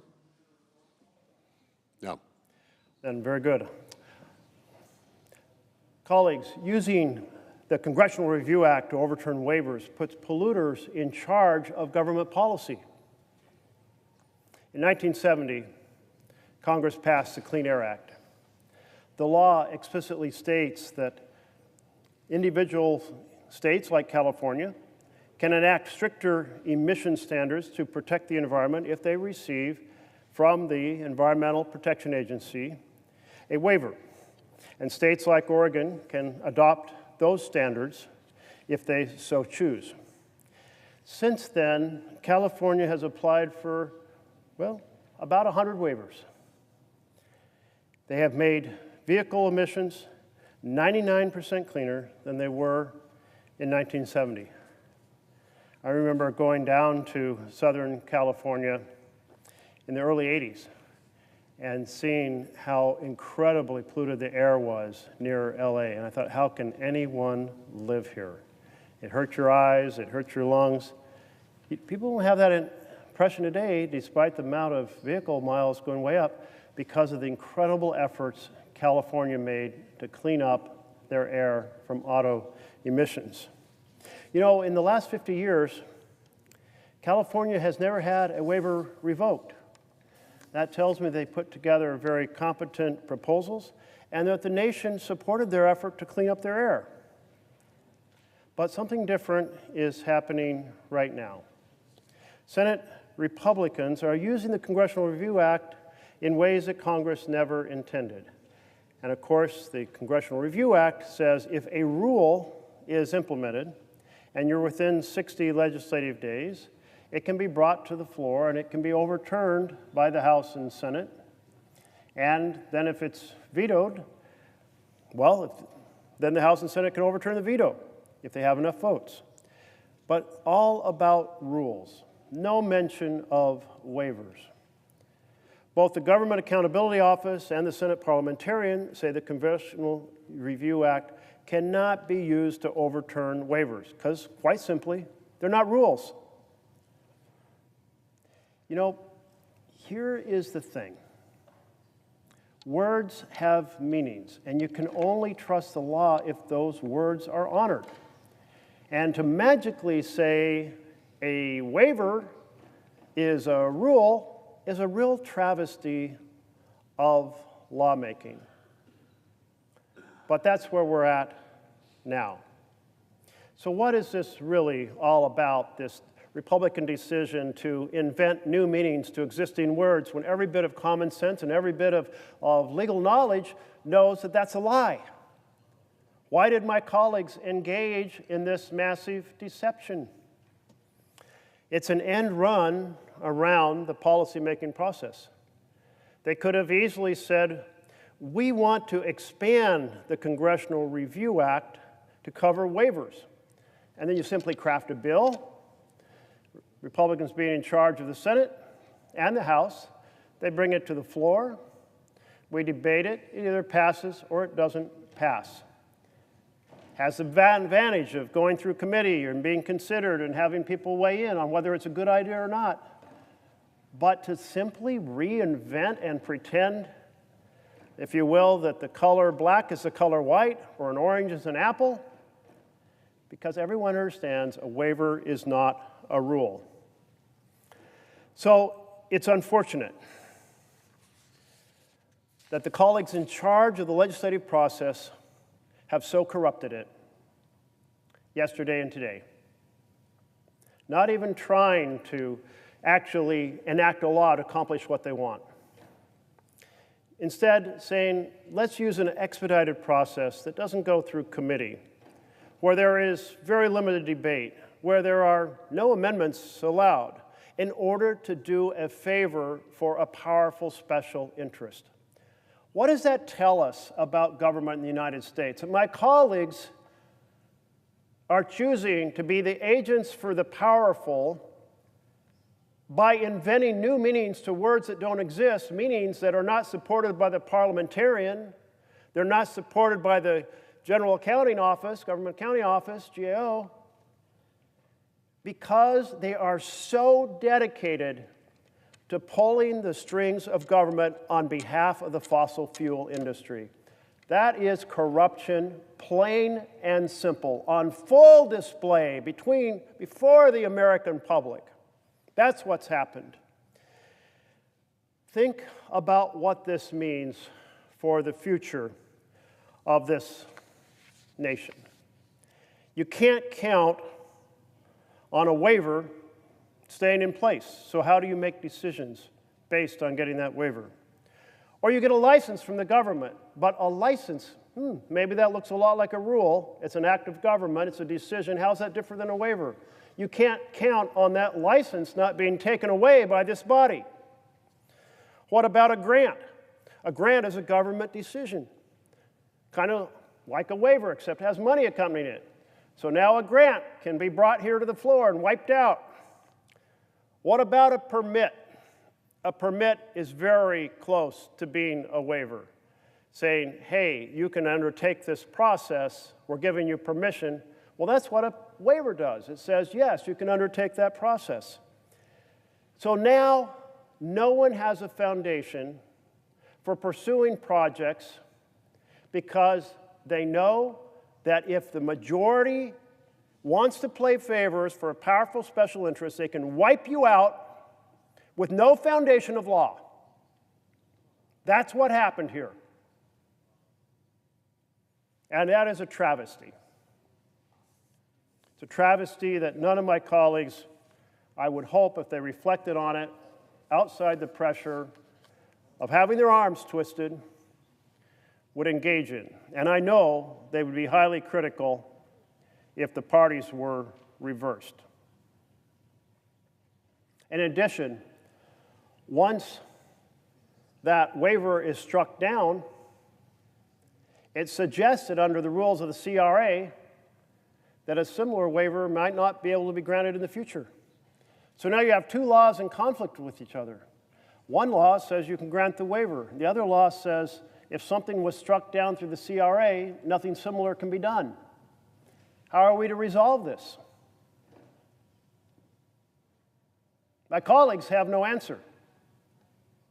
They've taken us down a path where words have no meaning and where sheer power by one of the richest enterprises in America, the fossil fuel industry, is all that matters. They are the puppet masters of my Republican colleagues.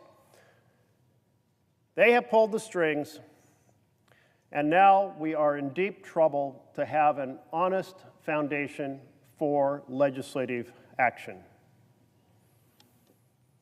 This one waiver was something that the fossil fuel industry really hated because when cars became more efficient, they used less oil, and therefore the oil companies made more money.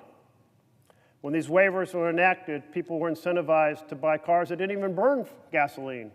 And the oil companies were like, oh my goodness, we're not going to make as much money. Help us, dear Republicans.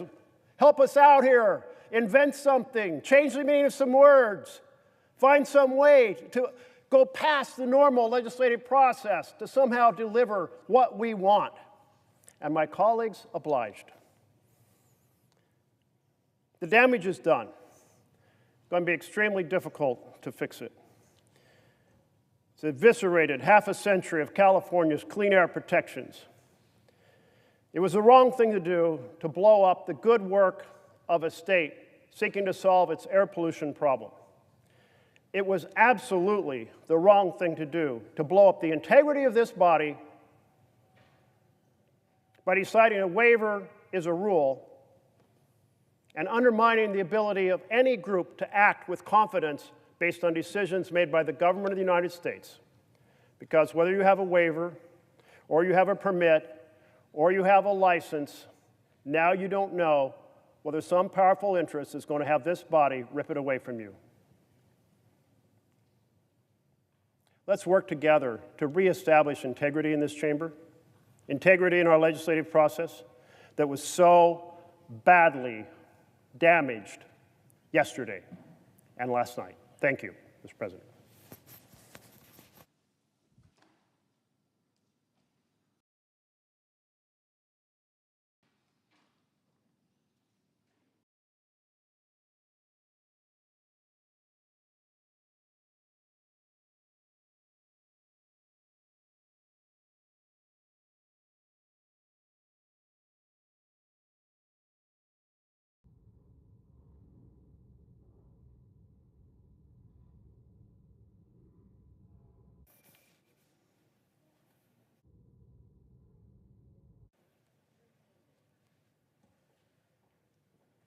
Mr. President. To recognize the senator from Oklahoma. Mr. President, I ask unanimous consent that the Committee on Energy and Natural Resources be discharged from further consideration of S-1051 and the Senate proceed to its immediate consideration. The clerk will report. S-1051, a bill to establish the historic Greenwood District Black Wall Street National Monument in the state of Oklahoma and for the purposes. Is there an objection to proceeding to the measure? Without objection. I ask unanimous consent that the bill committee be is discharged. Thank you. And the Senate will proceed. Thank you. I ask unanimous consent the bill be considered read a third time and passed, and that the motion to reconsider be considered made and laid upon the table. Is there an objection? Without objection.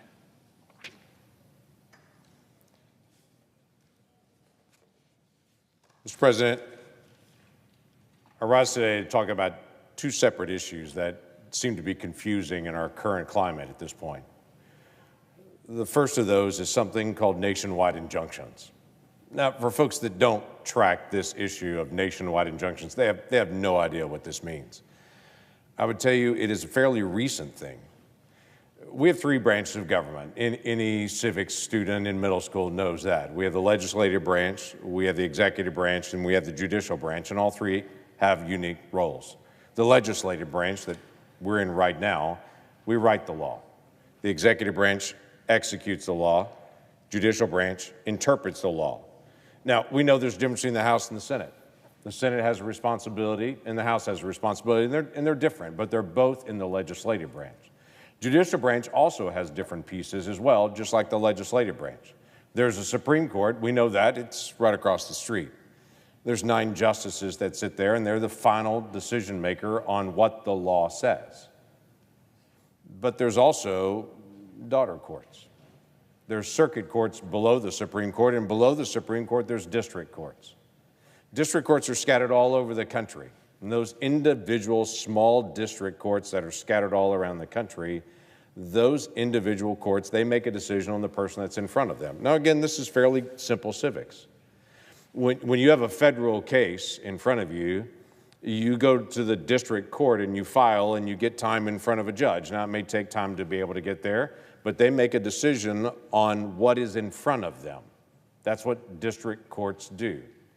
They don't make decisions on something that's in a different state. The fine judges that are in Oklahoma make decisions about the case that's in front of them in Oklahoma. They don't decide a case in Indiana because they're not in Indiana. And it's not a case filed in front of them. It's only the case filed in front of them in Oklahoma. Now, if there's a dispute about that, it can be appealed, and it goes up to a circuit court, and it takes in a region, and if there's a dispute even there, they take it on to the Supreme Court. Pretty simple, until the last several decades. You see, prior to 1960, there was no such thing as a nationwide injunction. No one even considered that. But we started seeing this beginning point where a district judge in a court in a single state would hear a case and to say, this is so big, I'm not going to let this go to the circuit court or to the Supreme Court. I'm going to, in my lowest court in the federal structure, I'm going to decide for the entire country, not just the person in front of me.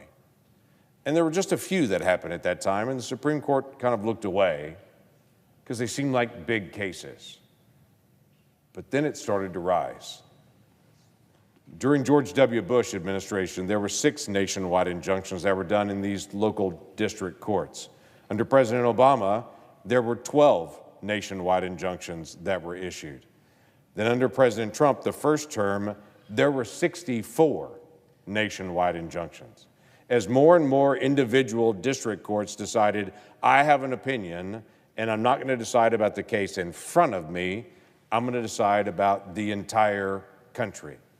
Under President Biden, there were 14 nationwide injunctions that happened. In fact, President Biden's Solicitor General, the one who actually argues to the Supreme Court, warned that nationwide injunctions halt the legal government actions and policies. See, this is not a Republican-Democrat thing. This is a constitutional thing. This is the United States constitutional structure to say what is the role of lower courts, what is the role of a circuit court, and what is the role of the Supreme Court. We as people in our nation, we honor the constitutional construct. And for me, it's exceptionally important that the courts are blind to these issues and that they take action on the case in front of them and not a case that's not in front of them. Senator Grassley has introduced a bill to rein in the use of nationwide injunctions. His legislation is called the Judicial Relief Clarification Act. It makes it very simple. It is an important case, or is an important piece of legislation to decide how we're going to handle cases like this. It is very simple. Courts decide the cases in front of them. That has been the practice up until the early 1960s. We need to get it to be back to the practice again.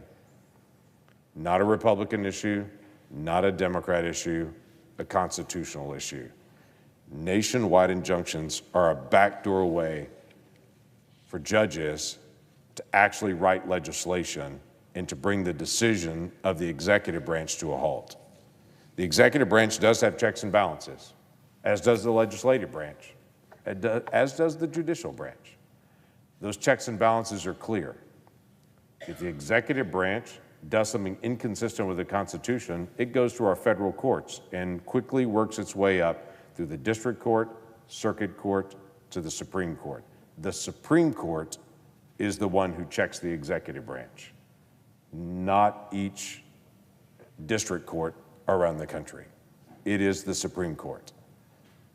And we need to be able to get back to that process in the days ahead. That needs to be done. So I'm looking forward to seeing Senator Grassley's piece of legislation actually move. A second issue. This body for the last week has had a conversation about CRAs, and most of Americans would just flip the dial and go, I don't even know what that is. Well, the Congressional Review Act is a CRA. It's actually only existed in the last several decades as Congress found a reason to do oversight of the executive branch, especially when the executive branch writes what's called a midnight regulation. Now, that doesn't mean they wrote it at midnight. That means they wrote it and put it in place at the very end of a presidency.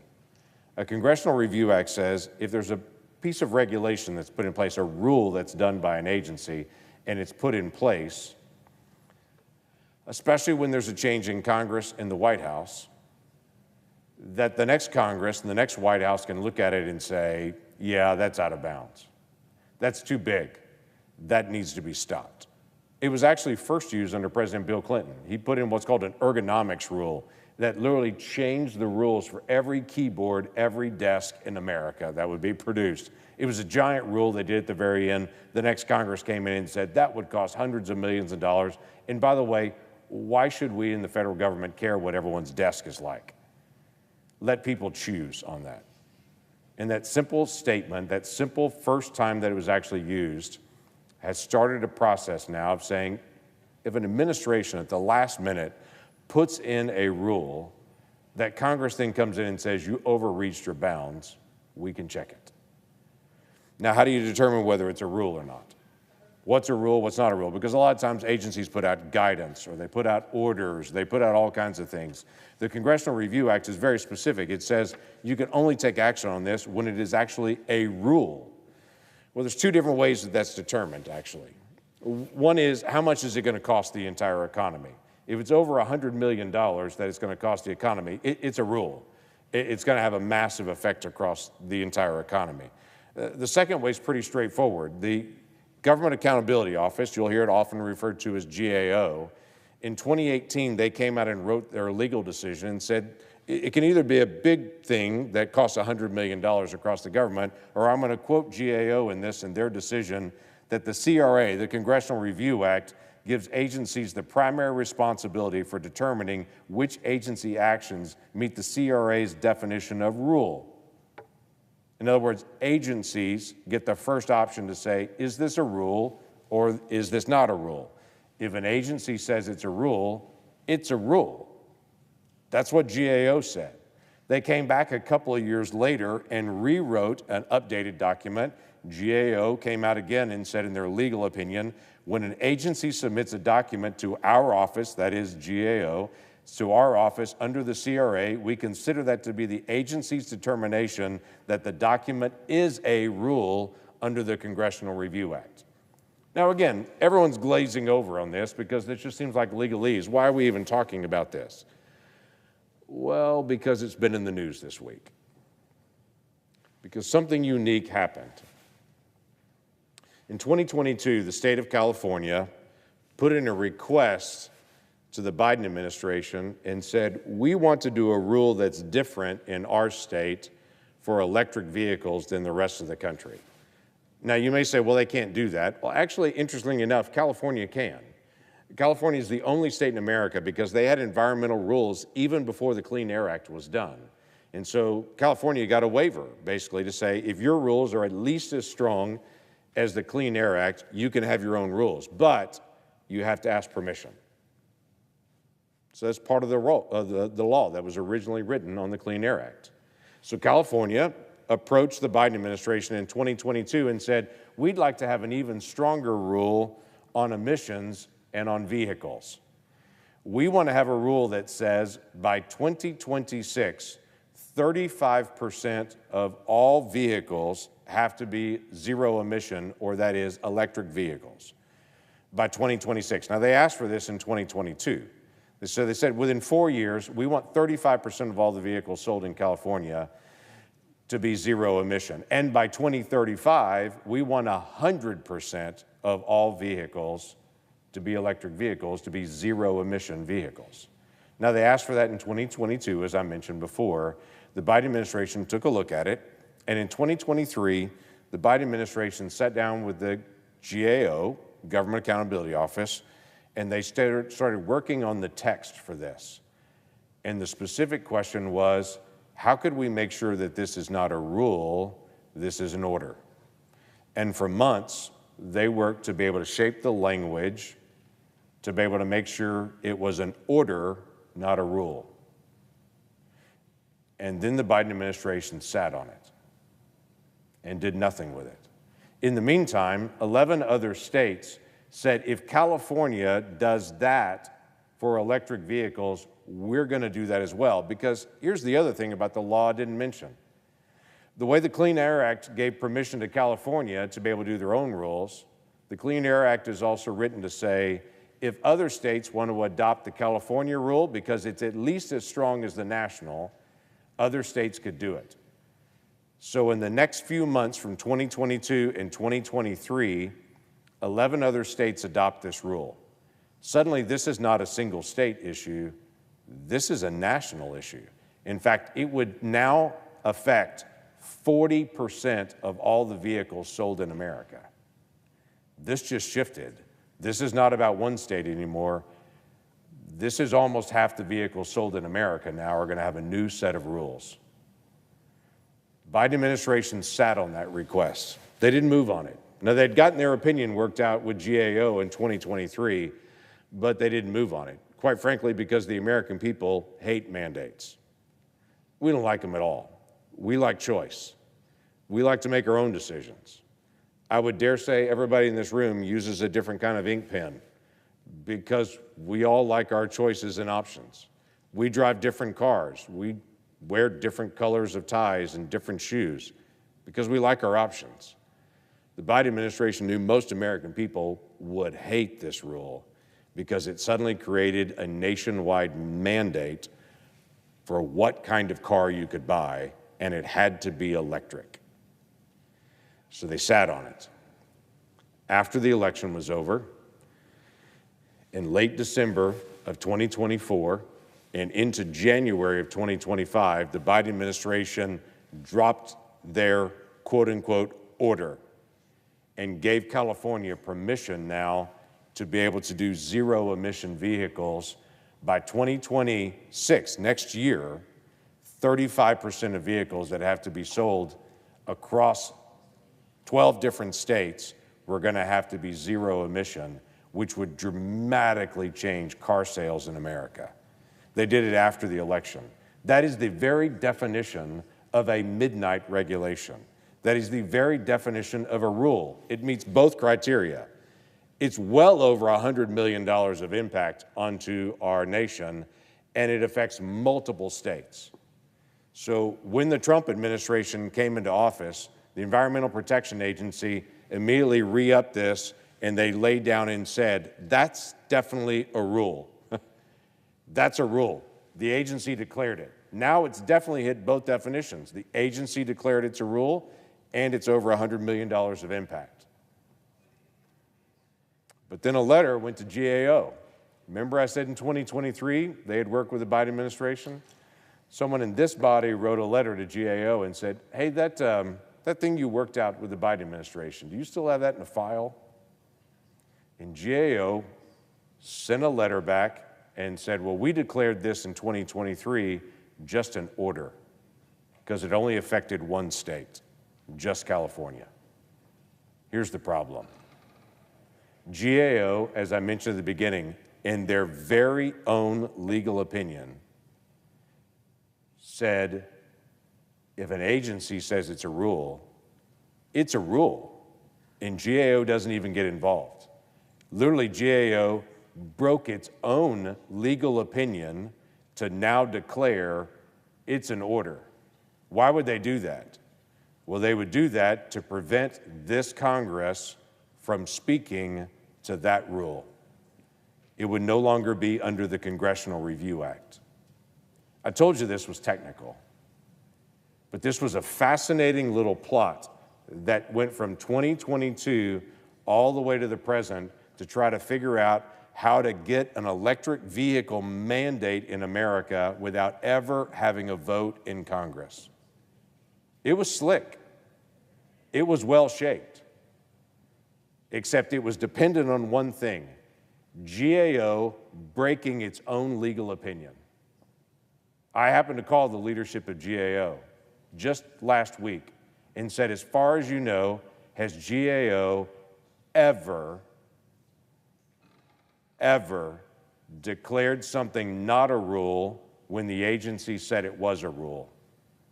And after a moment of silence, he responded, as far as I know, GAO has always deferred to the agencies until now.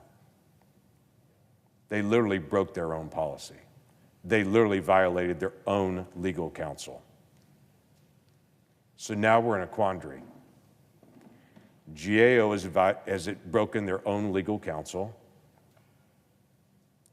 We have an issue that will have well over $100 million worth of effect onto the country, is now a near nationwide mandate on electric vehicle sales across the country without ever having a vote in Congress. And our Democratic colleague says, you can't change it because we worked a way to be able to fix it so you couldn't. That's not true. This body worked extensively with the Parliamentarian's Office. This body worked extensively across the aisle to be able to have conversation, talking with members of the Democratic caucus to say, do you really want to have in your state a mandate that's sitting there? We don't. Not only that, what will this do to our economy across the country? This was not about challenging the essence of the Senate. This was not about breaking the filibuster rule. This was not about going nuclear.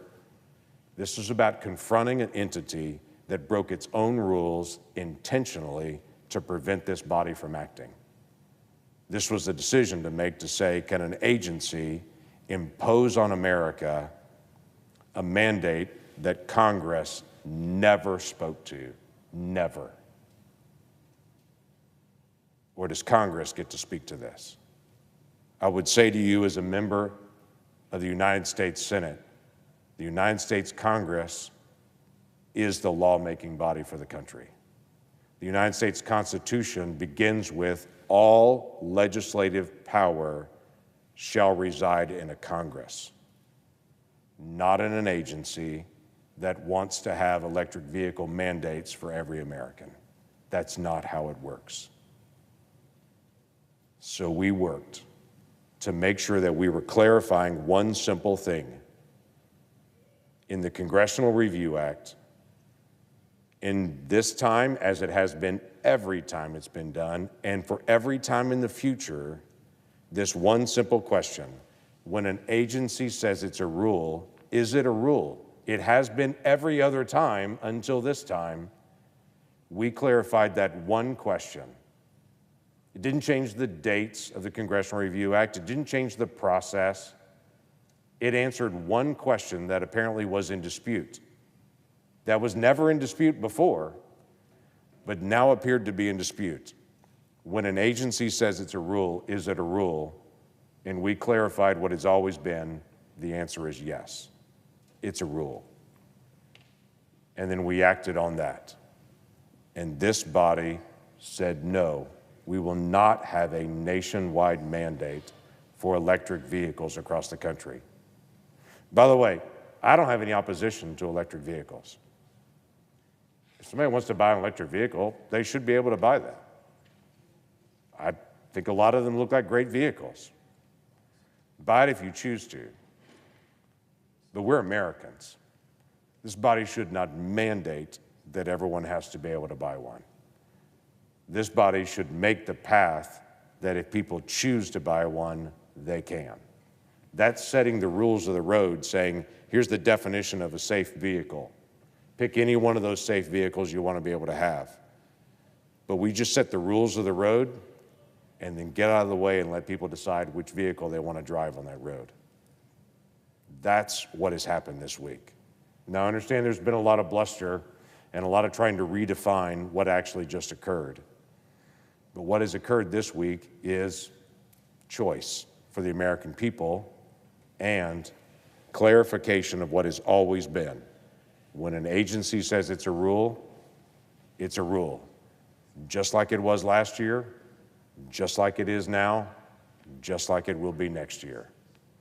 Technical, but important, because the American people want to follow the United States Constitution and know that all legislative powers reside in this body, not in some other building somewhere down the street.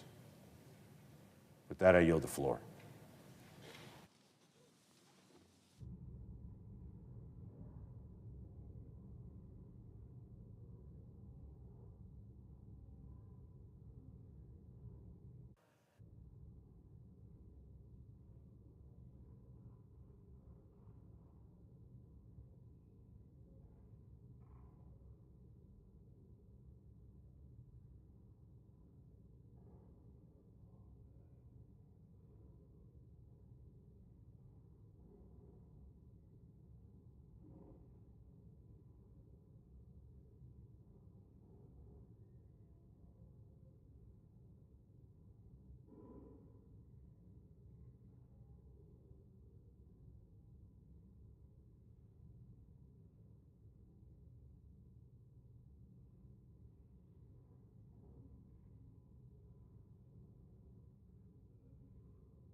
Mr. President.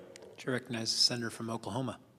Mr. President, I wanted to thank you and several folks because we passed by unanimous consent today a national monuments piece for the Greenwood District in Oklahoma.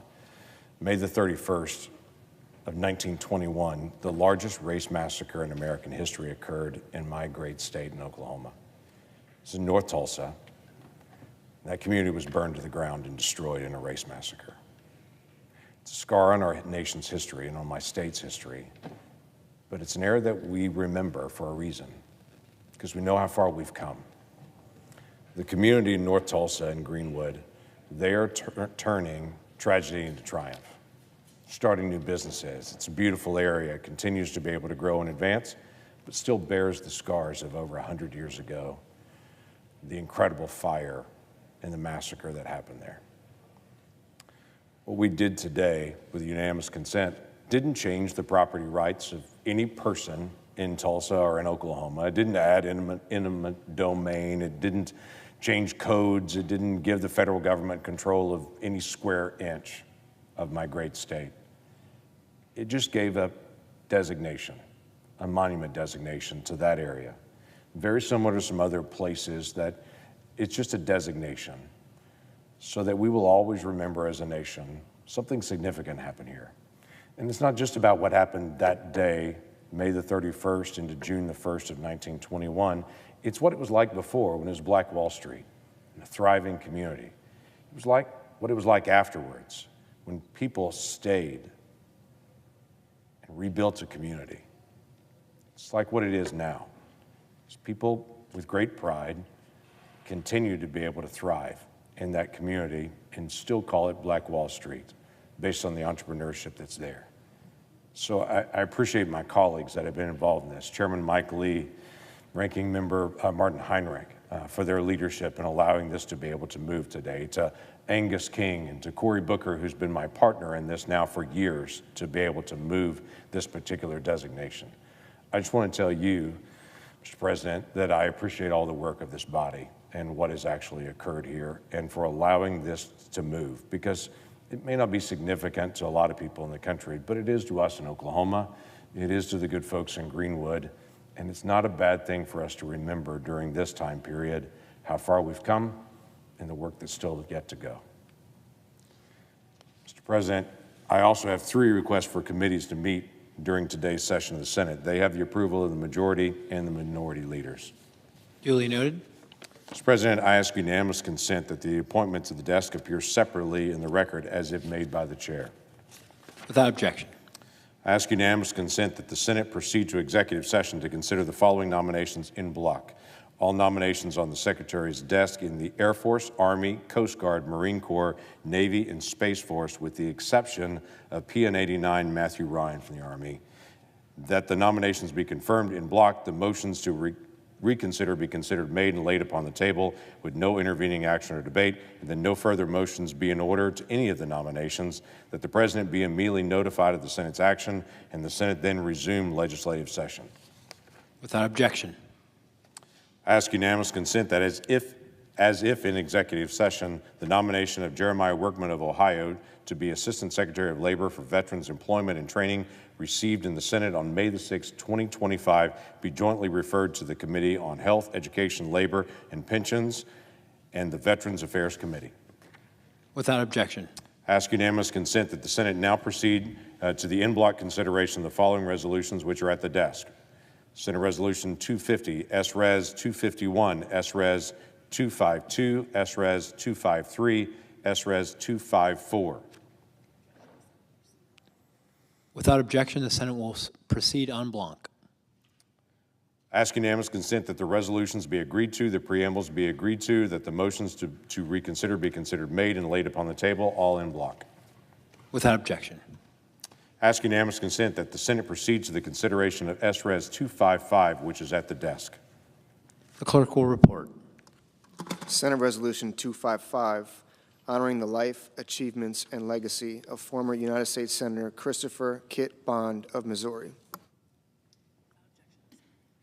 Without objection, the Senate will proceed. I I ask unanimous consent that the resolution be agreed to, the preamble be agreed to, and that the motions to reconsider be considered made, laid upon the table with no intervening action or debate. Without objection. I ask unanimous consent that the Committee on the Judiciary be discharged from further consideration. The Senate now proceed to S-Res 214. The clerk will report.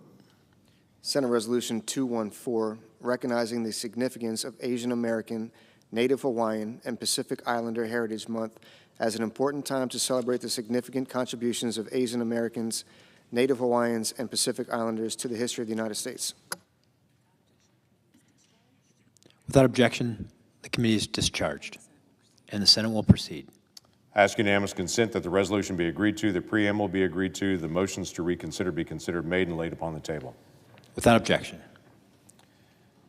Mr. President, I ask unanimous consent that when the Senate completes its business today, it adjourn to then convene for pro forma session only, with no business being conducted on the following dates and times: Friday, May 23rd at 10 a.m., Tuesday, May 27 at 1:15 p.m., Friday, May 30th at 7 a.m. Further, that when the Senate adjourns on Friday, May 30th, it stand adjourned until 3 p.m. on Monday, June the 2nd, that following the prayer and pledge, the morning hour be deemed expired. The Journal of Proceedings be approved to date, the time for the two leaders be reserved for their use later in the day, and that the Senate be in a period of morning business with senators permitted to speak therein for up to 10 minutes each. Finally, notwithstanding Rule 22, the cloture motions filed on May 22nd ripen at 5:30 p.m. Without objection. If there's no further business to come before the Senate, I ask that it stand adjourned until the provisions of S-Res 255. Under the previous order and pursuant to Senate Resolution 255, the Senate stands adjourned until 10 a.m. on May the 23rd, 2025, and does so as a further mark of respect to the late Christopher Kit Bond, the former senator from, as he would call it, Missouri.